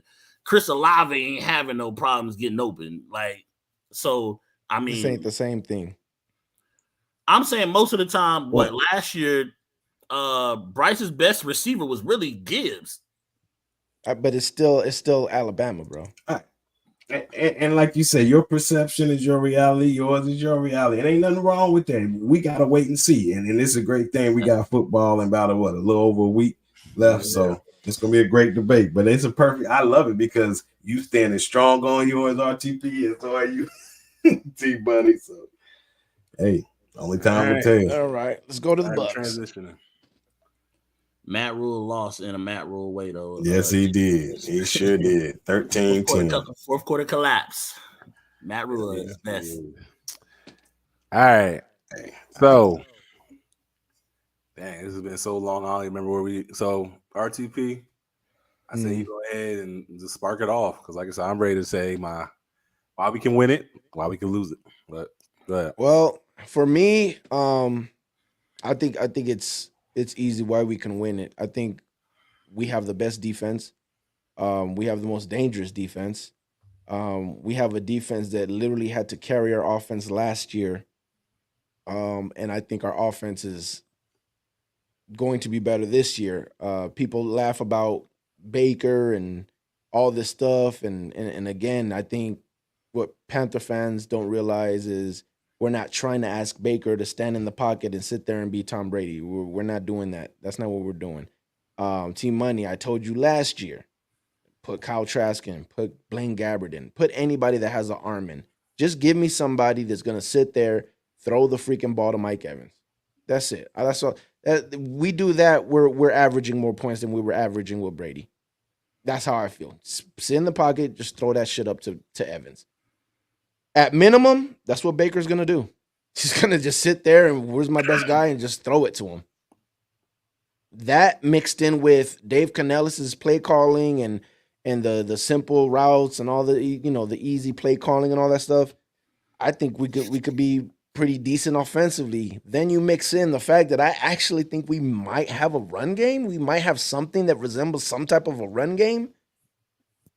I definitely think we're going to average more than 17.5 points this year. And if we do that with the defense that can replicate, that hopefully that's what they do. We're going to need them to replicate what they did last year, which was average about 18.5 giving up. I think we could easily win this division. I don't see nobody else. I don't see the Panthers or the Falcons beating anybody I don't see us losing to anybody that they can beat. The only one that I see is the Saints because they got Derek Carr. And again, I think they're just there and we can surpass it or we could be under it. And that's how I feel about it. But you're playing a number one division winning schedule, though. It's the same schedule as you guys. It's just 2 different games? 3. But all right. Well, I'll say my part when it comes to why we can win the South. And I think it is very simply put. I mean, the most winning pedigree is on this team. The ones that have done it, seen what it looks like through injury and everything else, have done it. Majority of the players on this team were part of the reason why we have a Super Bowl and 2 back-to-back division titles. They're still on this team, right? I still believe in the players that we have here. I killed it last year. I'm going to stop beating that drum. We got the whole Byron on this thing. I talked about him all this year. Dave Canales, and I said it earlier if you weren't here earlier, Dave Canales will not be as bad. And RTP did touch this as Byron Leftwich was. If you look at his history from Arizona and what he did last year, it was almost the same mess in Arizona that got them fired over there as it was last year. And just like everybody else, like you said, everybody's saying we got the 7 wins, even with this, that, and the third. We got the 8 wins with Tom Brady taking 2 weeks off during training camp, going up to Boston to attend we watched him go through a divorce during the season. Like, I don't know if y'all married.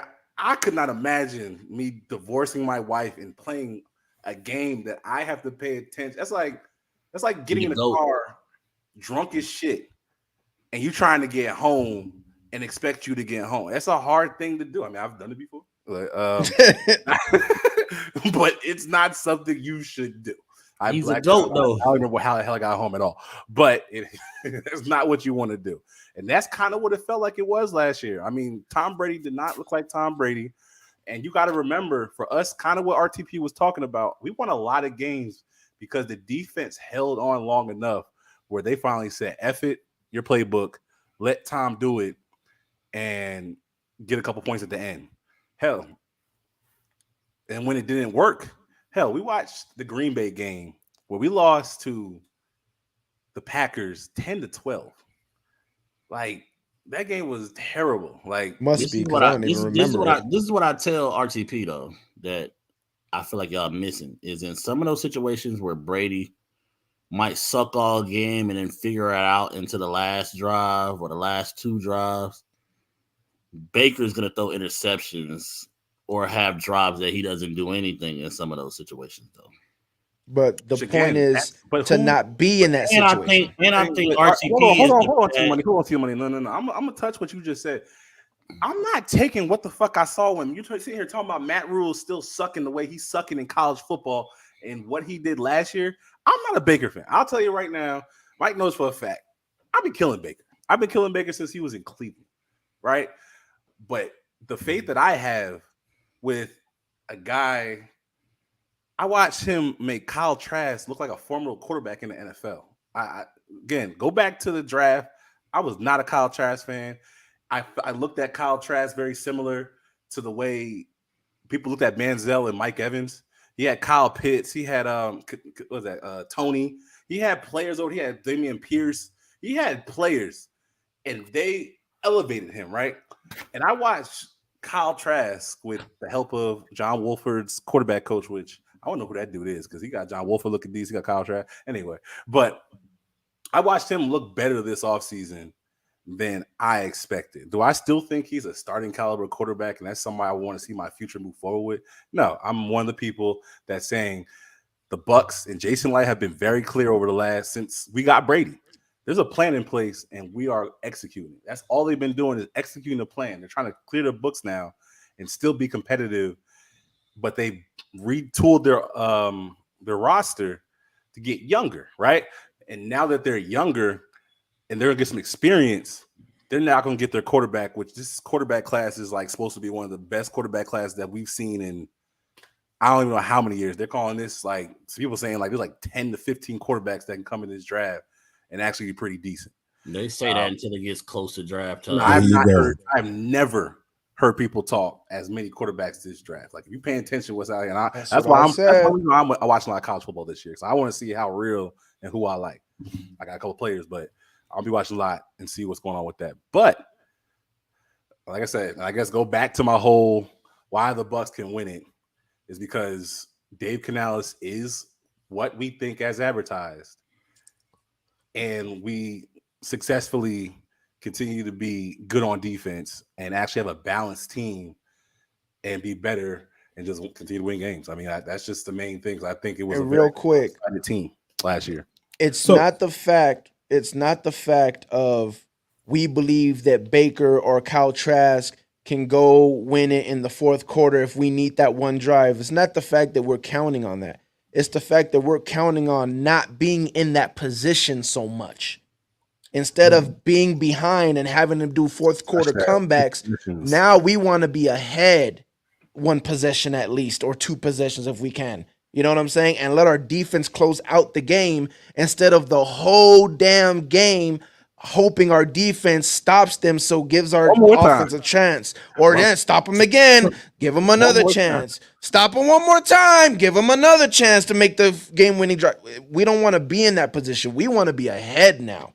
Let's get ahead by 10 points and let the other team be like, okay, we got to score. And then here comes our very aggressive defense. When the other team has to be aggressive offensively, that's when we get our turnovers. That's fair. That's when we get our sacks. That's where we start making problems as a defense, really. You know, but I guess that's what we're counting on. My question is, what makes you think that this offense is just going to just be better than it was last year because you brought in a guy that's calling plays, which he hasn't called plays since he was coaching JV years ago? It's believing. It's kind of what. If in doubt, throw it up to Mike and Mike. No, I mean it's what kind of everybody. But Mike ain't like that. But say what? What'd you say? Hold on. First of all, T-Money, that's not what's going to be, and that could be a whole nother segment we could talk about. No. That's what RTP says. Offense. First of all, I'm not even going to sit here. That's not. And I ain't even saying. We throwing it that's up. What I'm saying. I ain't even saying. That's what RTP says. That's not the offense. When in doubt, no, it's not the offense, but that's what Baker's gonna do. Mike gonna make a play. We've seen it all. We've seen it all. No, how is that a problem? It's Mike Evans. What you talking about? We've seen it all training camp. But that's not how they've been deploying Mike Evans all preseason. Not preseason, but like during practice. All the tapes and everybody, he's moving from the Z to Y to the slot. Like he's all over the place. Like he's not just like you always knew what side of the field Mike Evans was going to be. That's why Marshawn Lattimore and Mike Evans got into the way they did, because Marshawn doesn't fucking move if Mike Evans doesn't move. So I'm not saying that's our offense. I'm not. Y'all different anyway, because RTP didn't want to get rid of Leftwich and get rid of Brady. Leftwich wouldn't have been good for Baker. Maybe Kyle Trask because he was already in the system, but he wouldn't have been good for Baker for sure. There's no way Baker would have been able to handle that offense. My point is, I'm not saying that's our offense, DJ. I'm not saying that David Canales is going to say, hey, just run down and just throw it to Mike Evans. That's not what I'm saying. I'm saying Baker as a quarterback, that's what he's going to do. He's going to just be like, who's going down there? Oh, it's Mike Evans? All right, I'm going to take this shot. That's what he's going to do as a quarterback. That's him. That's how he's going to be. And that's why I said, at minimum, at least we got that. I know we're going to do that. Now, if you were saying Kyle Trask is our quarterback, Kyle Trask ain't going to just throw it up just to throw it up. Kyle Trask won't do that. But Baker, he will. And that's the difference in y'all two anyway. RTP don't care about interceptions. Yeah, because y'all keep throwing the ball. I'm trying to see how y'all going to run the ball better. I didn't see a better running game from the offensive line in preseason since we want to see preseason tape. I mean, we definitely saw more movement on our O-line for sure. I mean, you've seen definitely. I seen Mop and Hideki struggling. Exactly. Early, he got better as he got to the third preseason game. He definitely. That was literally the first preseason game only. He struggled against the Jets. He's definitely struggled. No, he struggled against the Jets. I mean, Ike Ekwonu struggled. So what are we talking about? No one's saying that anybody's struggling. He always just the end all be all. But I'm not saying you're not right. I'm the one that said that he struggled a little bit. But I'm just saying. So that's all we saying. We got killed for not being able to block the Jets. Yeah, because everybody couldn't block the Jets on your team. We was getting talked about like we was the worst offensive line that ever touched the football field. Your whole O-line couldn't stop anybody on the Jets. Well, we went with I don't even want to go to Carolina like that because we get down to the rest of it. So, Mike, go ahead and say what you were going to say about the Bucks, so we can kind of wrap this up, man. I don't know, man. I gotta see it, and fair. I'm not saying you're wrong. And Dave Canales is not somebody I'm just going to automatically crown as a play caller when he's never done it before. And so I'm not saying that he can't, but I have to see it. He got to show me that he can take Baker Mayfield and Rashad White and we know Chris Godwin and Mike Evans. Sean Tucker. But I know Baker Mayfield as being the wide receiver one killer. It don't matter who he was with, he was killing that wide receiver one. So Chris Godwin, I expect to have a big season or one of those other receivers. But we gotta see. That's all I'm saying. Yeah, I'm not counting y'all out. But I think it's really not the fact that we think we're going to be a top 10 offense or top 15. No. I don't even know if that's even possible. Like the simple fact is that many of us that are taking his stances, we thought Byron Leftwich was that bad, right? And that's since he was still that bad, and what was going on behind the scenes, which there should be a book written on that shit. We just feel like now everybody's on the same page, and it should look a lot better because there was no camaraderie with Byron Leftwich and Todd Bowles at all. None. That's been reported multiple times. And that's why Byron was the first person that got fired from Jump Street, because that was not his guy. So, I don't know. Like I said, we're going to see. But on the opposite side, the reason why we can lose is kind of what people are kind of saying, right? I mean, Dave Canales isn't ready, right? It's obvious that he needs some more experience. He makes bad decisions from an offensive standpoint. I do think we're gonna swim or drown due to the offense because the offense was that bad last year, and we still found a way to win the division, right? So we're going to, if it's as bad again, the division has gotten better, and we will sink in this division. And we don't have Tom Brady for the fourth quarter.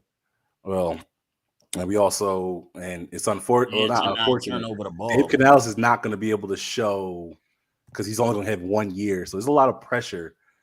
I would say there is pressure on that coaching staff to perform. I don't know if it's because we don't know what the Glazers are going to do, right? I mean, the Glazers are one of the most fickle, unpredictable. They got a soccer team that every fan hates them. You just don't know what they're going to do. And if they come out here and have a terrible showing and the offense is not good because that is Jason Light's decision, that's Todd Bowles' decision, they might turn around and get rid of them, and that could be huge problems for the Bucs going forward.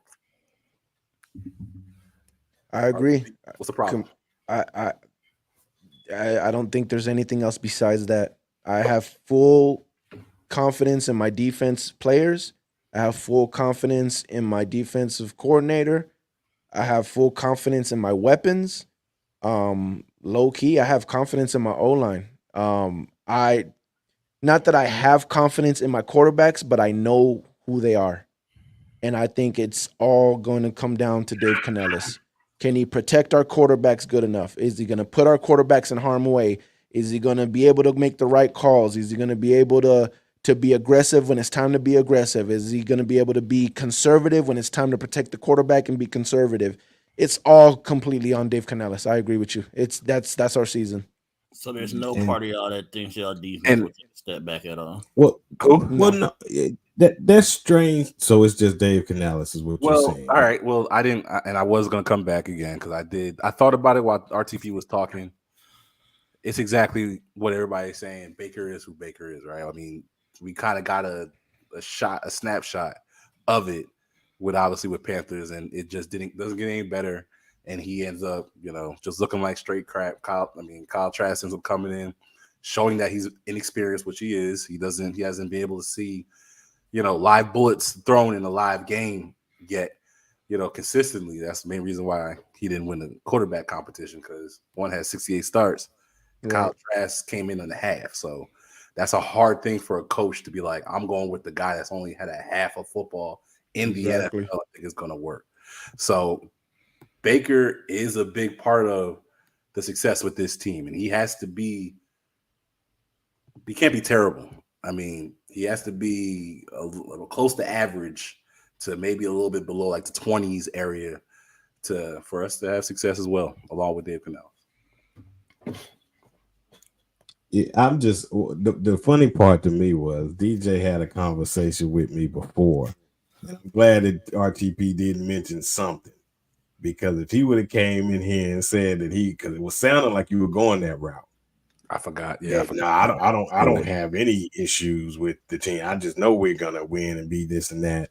Then that would have shown me that you being very unrealistic right now, my brother. Is that me or are you talking about RTP? RTP. So I'm glad he gave something with the Dave Canales thing. So I appreciate that. But I think this part right here in this post that's up, I think that's a huge miss for y'all. He's the vocal lead. The great thing is the guy had a lot of experience. What's his name? I can't think of it right now. Your center, but he got experience. Like Ainsley. He got experience last year, and that's the best thing you can have for him. And I pray he stays healthy. Because if he goes down, yeah, I mean, y'all been having offensive line injuries the last what? Just last year, really. Just last year, or was everybody was perfect Super Bowl? No, we had one. We had injuries. We had one. We had one injury. Yeah, we did. I know you did. We had injuries, but he came.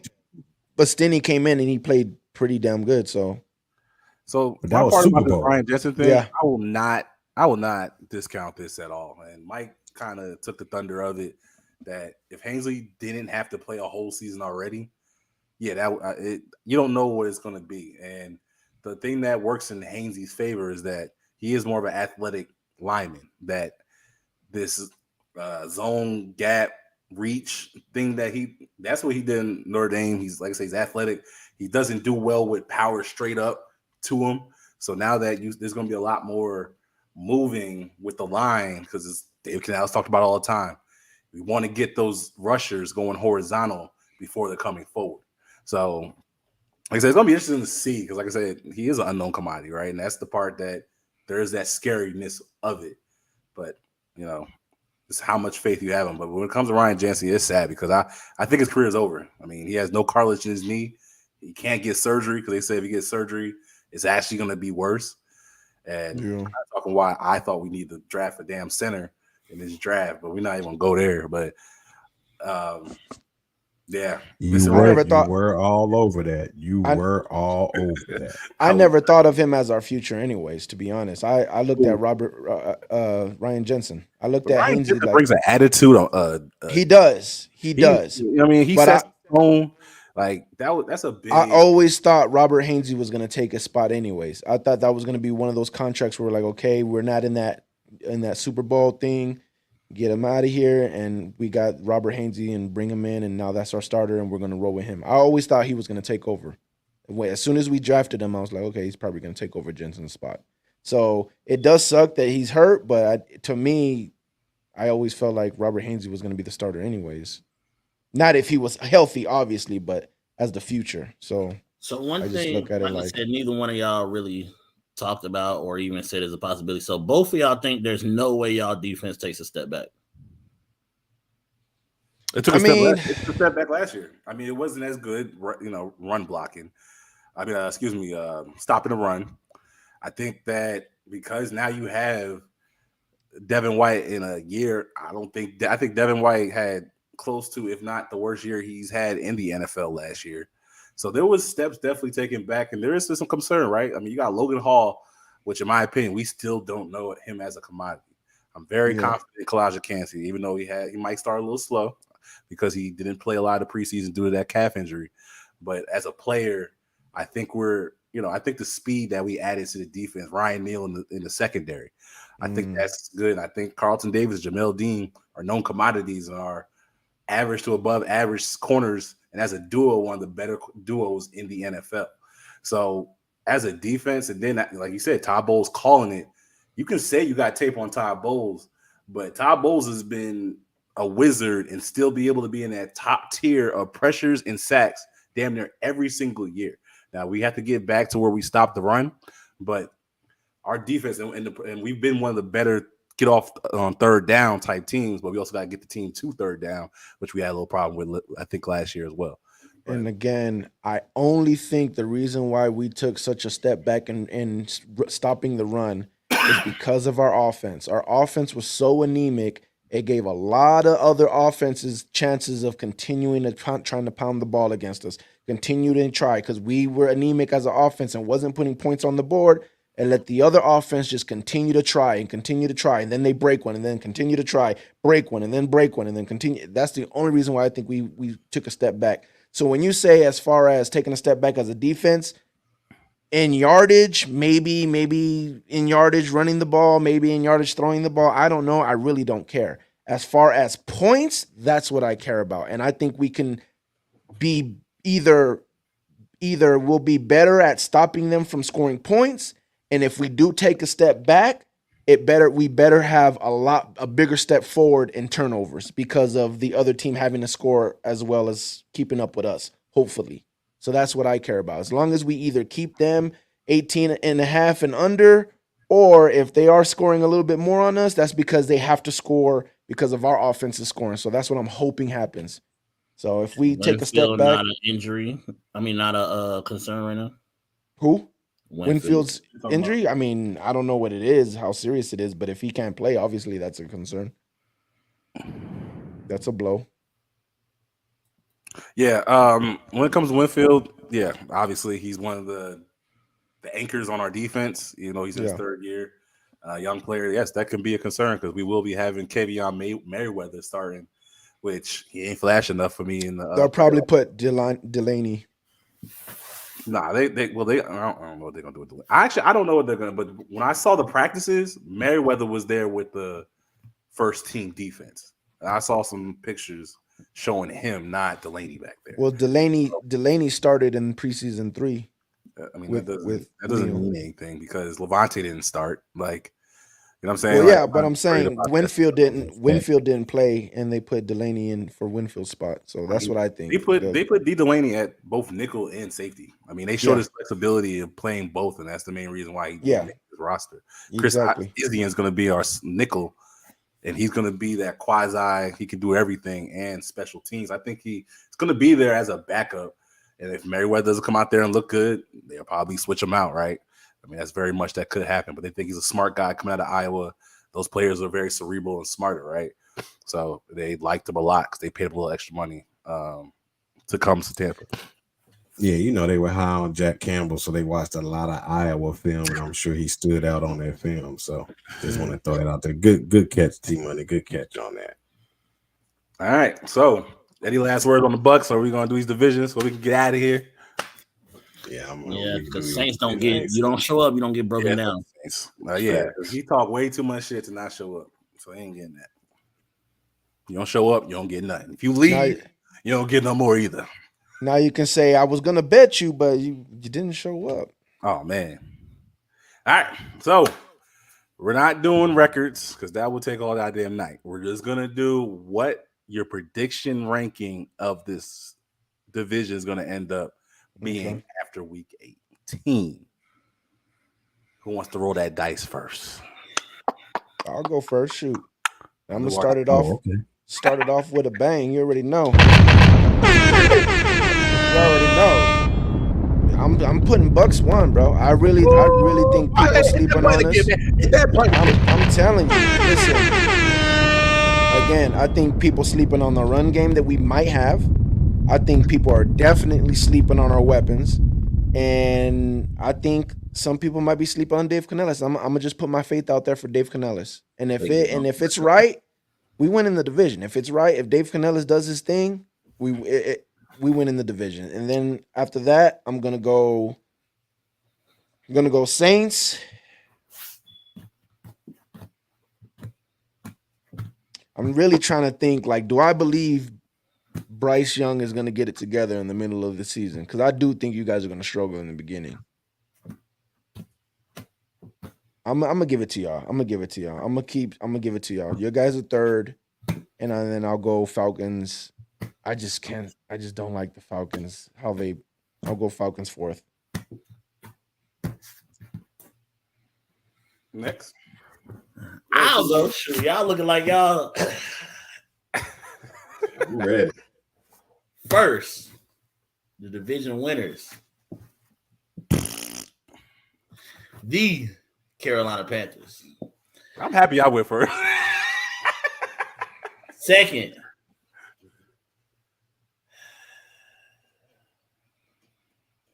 Yeah, shake it up. Atlanta. Yeah, I do go do that. Shake it up. Go ahead. What's next? Third, the New Orleans Aints, the Paper Bag Boys. Fourth, and in the Caleb Williams. Well, now y'all ain't gonna be nowhere close to the Cardinals. Cardinals, they gunning for Caleb. Fourth is gonna be the Tampa Bay Buccaneers. I didn't even realize Caleb was in there. He's on the West Coast. Yeah, that'd be a good spot for him. They need some excitement over there. Yeah, they doing get rid of Murray, huh? Kyler got to go. That was a mistake that your boy made that you can't stand. Sarkeesian, whatever his name is. Cliff Kingsbury. I can't stand. Damn, I gave it. That's another terrible. You want me to go, man? I mean, it don't matter. Y'all want to do alternate? All right, I'll go. Oh, okay. Yeah, we can do that. All right. Hurts my heart. But it's going to be the Saints. They're going to win this division, unfortunately. I feel like it's going to be hard for them to screw this up. I look, just their schedule. I know they can start slow. If I believe Dennis Allen is as bad as he is, and Derek Carr is just not a winner, they're going to fuck it up. And this, I hope it goes that way and they just F it up and they're getting fired. I mean, it's always the Saints. Even when they were at their best, they'll have a team, they'll lose a game where it's like. Which, again, I'm planning on that. What if you losing them? Right? But Right now, me being fair and just trying to be as transparent about it as possible, I just look at it and just think the Saints, if they do the right thing with their old ass roster, they should be able to win this year. Now, going forward, that's a whole different story. I do think it's going to be Tampa number 2 for main reasons I already talked about. I do believe in what we brought in. I do believe in the plan that's in place, and I do think they're going to execute it. But I don't think it's ready to be the winner of this division yet. But there's a good chance we'll be fighting for that wild card. I do think Carolina's after that. I do believe in Bryce. Frank Wright, he is a guy that seems like he starts slow, and I think that's what's going to put y'all behind the 8 ball, and that's what's going to cause y'all to fall a little short. Y'all might be close to us. I won't be surprised if it's a game or 2 from where we're at. And the Falcons, look, I wish Shon was still here because I'll tell him straight to his face. There's a lot of hype to a team that has not won anything in a long damn time. There's a lot of hype to Arthur Smith, who is changing the entire offense that we watched win those 7 games, that now they're trying to just, we're just going to play Madden, insert some players, and now we're just going to automatically just start winning 10, 11, 12, 13 games. The NFL doesn't work that way. I mean, they tried to play that game with Kansas City last year, and when they were saying Kansas City was going to be 3rd, 4th, like maybe 2nd, and hell, they even played that with the Seattle Seahawks. I'm not saying we are either one of those teams. I'm not going down that rabbit hole. Did it with the Dolphins too. Yeah, and they struggled down when they caught up to Mike Daniels. You saw that they freaking went on the losing streak at the end of the season. But anyway, Tua got hurt. I don't know why we just. But he did get hurt. But Tua was losing games before he got hurt, though. It still didn't matter. Anyway, that's what I'm talking to the Niners. I finished my thing on the damn Falcons. I still have to believe, and I was actually a Desmond Ridder guy. I need to see that Desmond Ridder can deliver the ball and put the damn ball in the end zone. He's the only guy, and I know it's only preseason, right? But every team found a way to put the damn ball. I don't care if it was first, second. They could not get the ball in the damn end zone. I think they scored 1 rushing touchdown. And you can't tell me players weren't at least trying to do that. Okay. And I just don't think, and I do think the defense is going to be a little better, but I do think what the offense we saw early the season last year is going to take a step down, and it's going to cause them to end up in another place where they're going to be 6 wins or 7 wins and be in the same damn place Arthur Smith has been in year 1, year 2, and now year 3. There's a lot of faith in somebody that hasn't shown us that he can win and has a winning record in the NFL. That's what I got. Mike? But then you'll have Dennis Allen winning. And he ain't showed us he can coach either. And that's very fair, too. That's very fair.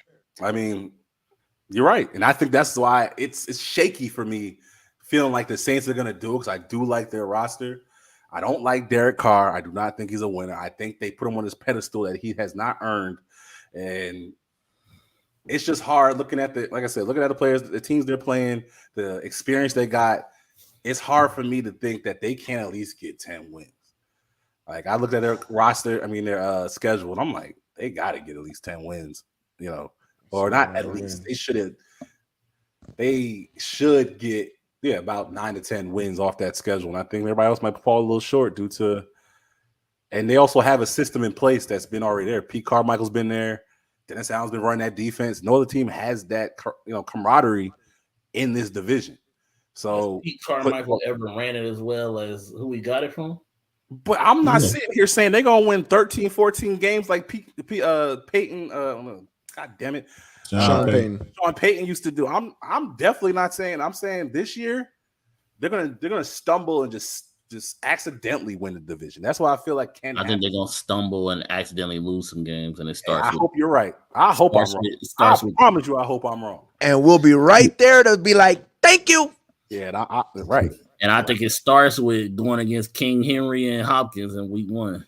Because their interior, they got problems, and that's why I wish that he was here. But we can't really, I don't want to rag. I think those first 5 games are going to be tough for them, very tough. But I'm gonna start at the bottom. Started from the bottom. Now I'm here. I did some earlier, and just kind of did the schedule. But I don't want to do my ranking from the schedule. I just want to go on my heart. So I'm gonna speak from my heart.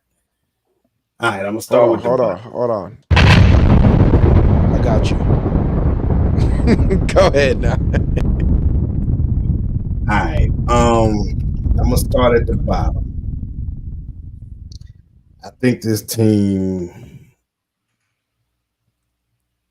is a year away. I think they got a lot of pieces, a lot of talent, but I just think they're a year away. And that's the Tampa Bay Buccaneers. I got them finishing 4th. But my schedule, I had 7 wins, so that wasn't bad. Still better than Vegas. Yeah. So next, I have. This was a tough one for me, man. Because I'm going to go to the Atlanta Falcons. I just think that their inability to put the ball in the end zone through the air is going to bite them in the butt. And they also have a first-time head defensive coordinator calling plays and stuff too. So you got to see how that's going to work out with that team. Second,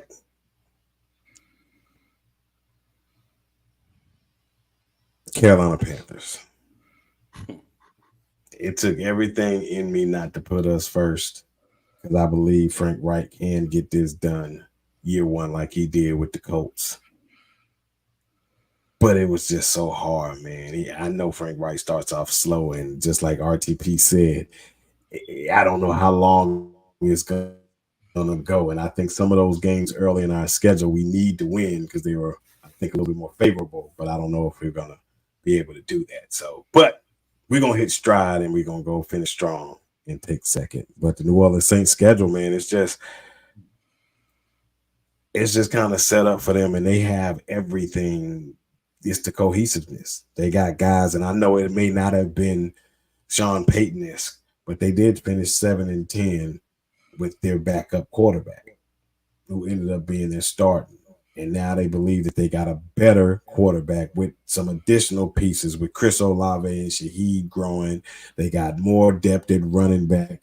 Like they feel very good about themselves. And if you know Dennis Allen, he might not have the best pass rusher outside of Cameron Jordan, but he still seems to have his defense up there in the top of the rankings. So what makes me think he won't still have that? So as tough as it is, because I can't stand, and that's probably the team I hate the most in the division. But Atlanta's coming up, though. Atlanta is definitely coming up. But I got them winning the division. All right. So there you go. But for anybody, wait, you put the Saints on. You put the Saints first. First. So the Falcons are third. Mm-hmm. Yeah. Okay. But I mean, for anybody watching, everybody knows that's the difference in our personalities. Is that DJ and Mike are more. We're gonna tone it down. We're not gonna. I was thinking the same thing. Out the window. We're not gonna jump out the window. Now, me, RTP, and Shon J is jump out the window. No parents. Right now. Go, you ain't telling me nothing. Exactly. You know that whole Hurricane Dahlia that just came through the damn coast. Yeah. Let this shit not play out the way that people are trying to play it out to be, which I don't think it's gonna play out. Y'all gonna see somebody that y'all ain't gonna want to see. I'm gonna get on y'all motherfucker. I can't wait for that. Let's go. I'm saying, like, I promise you, all the shit. At the end of the day, national media, any of them YouTubers and bullshit, everybody thinks that the Bucs are a top 5 fucking team this year that's gonna be drafted. Like majority of the people that's out here giving opinions. Both of you, T Money, you said the Bucs are going to be 4-2, right? See, exactly. That's my point. And it's not because y'all had a worse team, though. It's not because y'all had a. I promise you better hope that shit happens. I'm a annoying ass nigga you ever met in your goddamn life. I promise you that. It's not because y'all. I don't think it's because y'all had a worse team, though. I just think it's part of it. Like I said earlier, is with y'all having a division winning schedule. I think y'all gonna lose some of those games where y'all playing the top teams from other divisions. Yeah, but that's 3 games. You know what I'm saying? We all got to play the AFC South and the NFC North, and we got to play this division. That's a good. Yeah. That's what 15 or 14 games of the season. And I know Baker.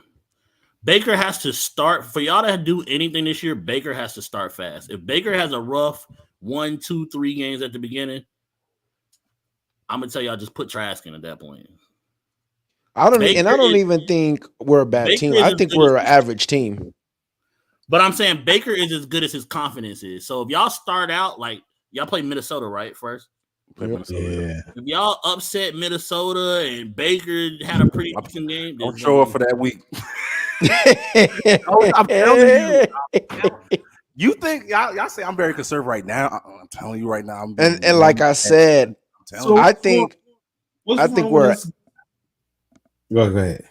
I was just gonna say I think we're an average team. I think the Bucs are an average team. I think the Saints are an average team, but Dennis Allen is trash, so I think they're gonna fall beneath average. They shouldn't lose. And that, down here, bro. Right.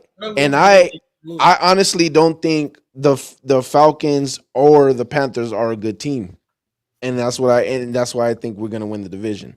It's not that I think we're like, oh, we're playoff. Watch us in the playoffs. We're scary. We're not that yet. I just think we're a good average team that has a good defense. And I think the Panthers are just not. They're not going to know who they are yet. They need time to get their shit together. And I think Falcons. He acts like our defense is just Brian Burns playing by himself. Well, this is funny because that's our perspective. Because I feel the exact same thing with Tampa. That's why I have y'all 4th. I don't think that your team is that good. I look at your team as my bad team with Steve Wilkes came out there and beat the crap out of y'all in Carolina, and then it took. Just C.J. Henderson just giving up the boot to Mike Evans on 3 straight plays, even though Keith Taylor got one. We were controlling that entire game, and I believe we are in a better position this year than we were last year. So perception is our reality. Back over that game, we was controlling that game for most of the time. Yeah. No, he talking about that Foskey thing, Greasy and Foskey. Oh yeah. Yeah, he knew we were controlling that thing. Yeah, Brady and Mike Evans just connected on 3 straight flies that should never happen. And so when we come out and we look like, oh shit, it's a playoff team, you're gonna know. I'm gonna give you crap. You're gonna no. I want you to know that it was literally just Brady. I promise you. No. They don't understand the turmoil. And they don't believe what we're saying that was going on. Everybody had issues, right? And we had the same crap. I'm not fired, but y'all think that y'all just gonna automatically get there, right? You got Bryce Young. You got a better coach, right? You're saying that was the thing, and you're 1 game short. Our 4 quarterbacks from last year. The same thing. We only got 8 wins because we falling short as a bottom 5. You go look at the bottom 5 scoring teams, and you find 1 team that won the division. DJ, I know you're talking to a team that's been doing it. We've been doing it for years. Look at our 4 quarterbacks from last year. PJ about to go back and be the XFL MVP. That's the funny thing about it, I'm not discounting what Jacob you're saying. Jacob not in the league. Sam Darnold a backup. I'm just saying. Hold on. You named all those quarterbacks, and you averaged more points than we did. Again, we had a quarterback who could not throw the ball down the field. Period. That's the problem. I don't trust y'all running. Who y'all got? You got forget the running game. RTP know that. All right, so we gonna go here with that. It's important, RTP. Listen. Jameis Winston. Like you don't have to Jameis Winston, Fitzpatrick, right? The 2 years with Tom Brady, all top 2 passing yard offense. No run game. But that's the thing. Top 2 passing yard offense. Jameis, Fitzpatrick, because we didn't have a defense. Trill said something that was very facts, and that's why I'm not sitting here arguing the fact that y'all had issues, right? Because I wasn't always tuned into the fact of what was going on with y'all locker room. Kind of like y'all weren't with the Tampa Bay Buccaneers, and that's the point that I'm just trying to make. Yes, I understand y'all had problems. Y'all was swapping out, quarterbacks. You got rid of Matt Rule, who shouldn't have been in the NFL in the first place, which I told Mike Ass years ago about that shit. And yeah, you just basically one game. Trade away one of the best running backs in the league. Trade away Christian McCaffrey. I understand all that shit, right? Trade away our number 2 receiver and chosen. We had a lame fucking offensive coordinator. We had a Tom Brady who was not investing, didn't want to be there mid-season after all this shit was going on with him. That's you complaining about your offensive coordinator. RTP love Leftwich. None of that matters, though. None of that matters. We had a quarterback that could not throw the ball, bro. I don't even care about that. He throws down the field. Last year, all of a sudden, he can't throw the ball. You want to make these damn Hurts commercials that you see him do right now. Baker gonna get this all bad at half the time trying to throw it down the field. So what you're saying is that watch the games. People, he over here trying to cheer people up. They're looking at the stands like, why is motherfucker talking? The shit ran its course. It was done. Everybody in this division has something that they're holding on to say, this is why my team is gonna do this. Everybody, you got Derek Carr and all of the transformations that they're doing. They're feeling that, this is how it's going to take it. You got the same in Atlanta with all the defensive pieces and getting wide open division and all that. It's up for everybody. It's so not you the can same sit thing. there and feel like y'all got this thing in the hand. Look, we all feel that way, and it's just gonna come down to start next week. This is the one food of thought that I want to put in the Buccaneers fans' head is go back and look as bad as you think Brady played. How many turnovers did Brady have? And then think about how many turnovers you think Baker and this new offense gonna have. I don't care. Because you're moving the ball and executing for getting. You never care, RTP. We know that. That's why you excuse Jameis throwing 30 picks. Hell, we didn't excuse him. As Bucs fans, we watched Mike Glennon throw 5 interceptions and like 20 touchdowns. That doesn't mean nothing. Like I watched shit with this team. Like what I saw last year was like up with the Mercer years with Greg Schiano.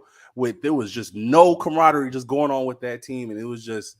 Mike, mark this down. The first time they going for a game-winning drive, and Baker fumble getting sacked. We'll say that's what we signed up for. Right. Again, that's what we signed up for. Because you always want to go negative when it comes to the Bucs, but you never want to talk about the negative when it comes to damn Panthers. I don't mind talking about the shit that you're talking about. Right. You're right. But if somebody says, Bryce is too short, or Bryce is throwing back shoulders and fucking Hurts fucking lets the ball go through his hands, that's okay. We'll still find a way to do it, even though they can't catch the damn ball. Oh, well, they'll figure it out. The light will just turn on. That's cool for you, though, right? And again, when you say, he's going for a game-winning drive and he throws an interception, see, we get it. He's not Brady. Fourth, we get it.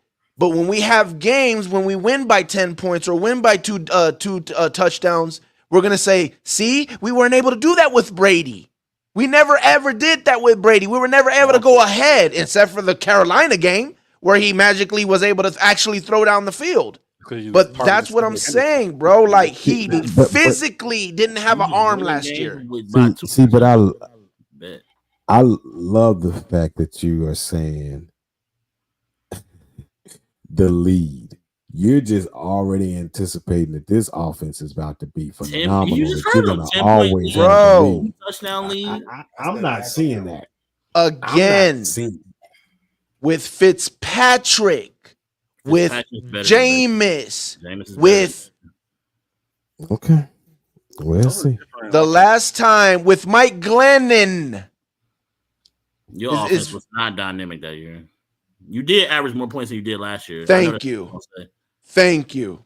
That's what I'm saying. Our offense passing the ball has always been a problem since we've had freaking Vincent Jackson and Mike Evans. It's always been a problem offensively passing the ball. We've never. You're gonna have to tailor your expectations, man.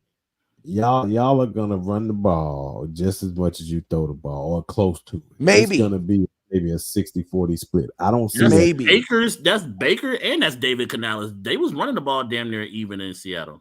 Maybe, and that's why I said it all depends on Dave Canales. If he's running it too much, and it's like, bro, air it out. Like if he's running it too much, and we should be throwing it a little bit more. It all depends on Dave Canales. That's why I said it. Nobody's saying what you're saying cannot happen. I'm not denying that. It's just a simple fact that gotta be us, because it's just. The Bucs are going to go back to the basement that we all know them of. If it's not that, then what are you talking about? You don't know football. But everybody else gets like, oh, they're going to do that, right? And it's like, really? Like, yeah. Everybody gets the benefit of the doubt of things going right. I understand shit can go wrong, but that can go wrong for anybody. We just talked about that. We just talked about the Falcons where it can go wrong. Right. Ain't nobody say that. But it has to be like in stone when it comes to the Bucks, no matter what. If you say anything, we have to prove it on the field. Talking about the Saints had the best roster, so they're automatically winning the division. Say what? Say what? The had the best roster, so they're winning the division. That's more of what you did. What? I think we have the best roster. I looked at they got Dennis. They're the only team that had their defensive coordinator and their offensive coordinator in place. They're going to run a very similar play style. Everybody can probably admit that Derek Carr at this point of his career, like he has a little bit more juice to him than Andy Dalton, right? Now, how good that can be, I don't know. Because like I said, I'm not a big Derek Carr fan. I think that he's always been somebody. What's Dennis Allen's most wins in a season? Over trying to win games. That's 7 why and 10 opposed to winning. That's how I always looked at Derek Carr. I want DJ to answer though. But again, they should. What's the most wins Dennis Allen ever had in a season? 5. Like 7. The 71 last year.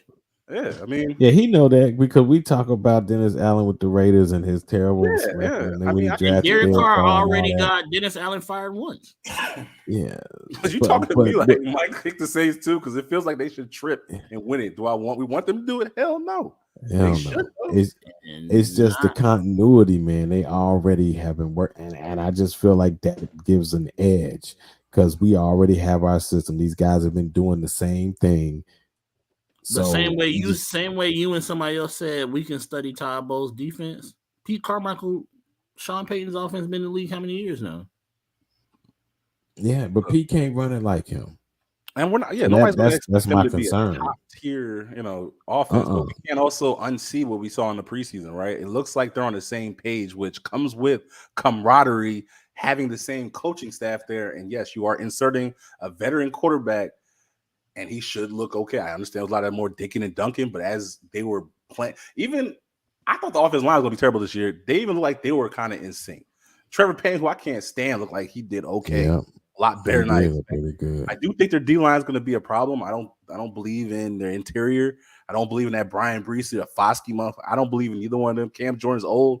He's probably one of the better edge run defenders, but he can't rush the passer like he used to.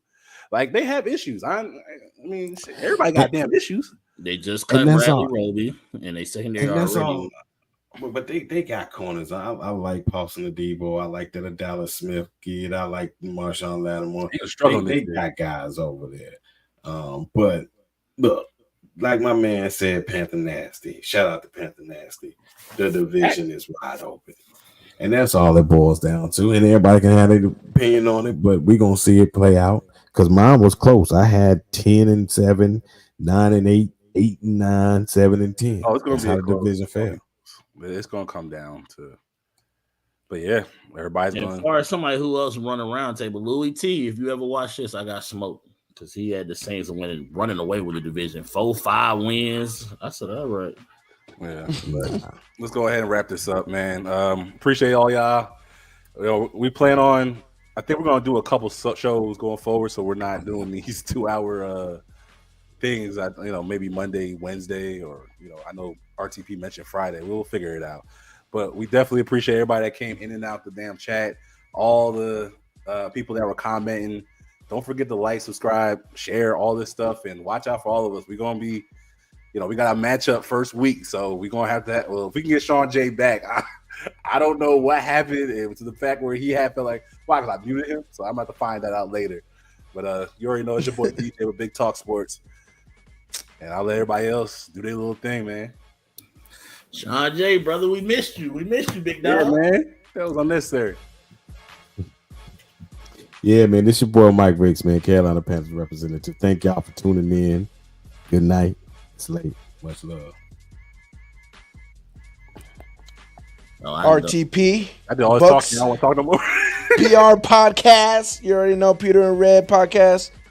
You already know, man. Buck Nation, stand up. They're going to find out what it is this season. That's all I got to say. Well, this is your boy Mr. T Money 1993, aka Straight Facts. Make sure watch it. Chill out. Dog. I had to drop your shit, man. Representing the Carolina Panthers, your future division winners. And I'm out. All right, y'all. Peace.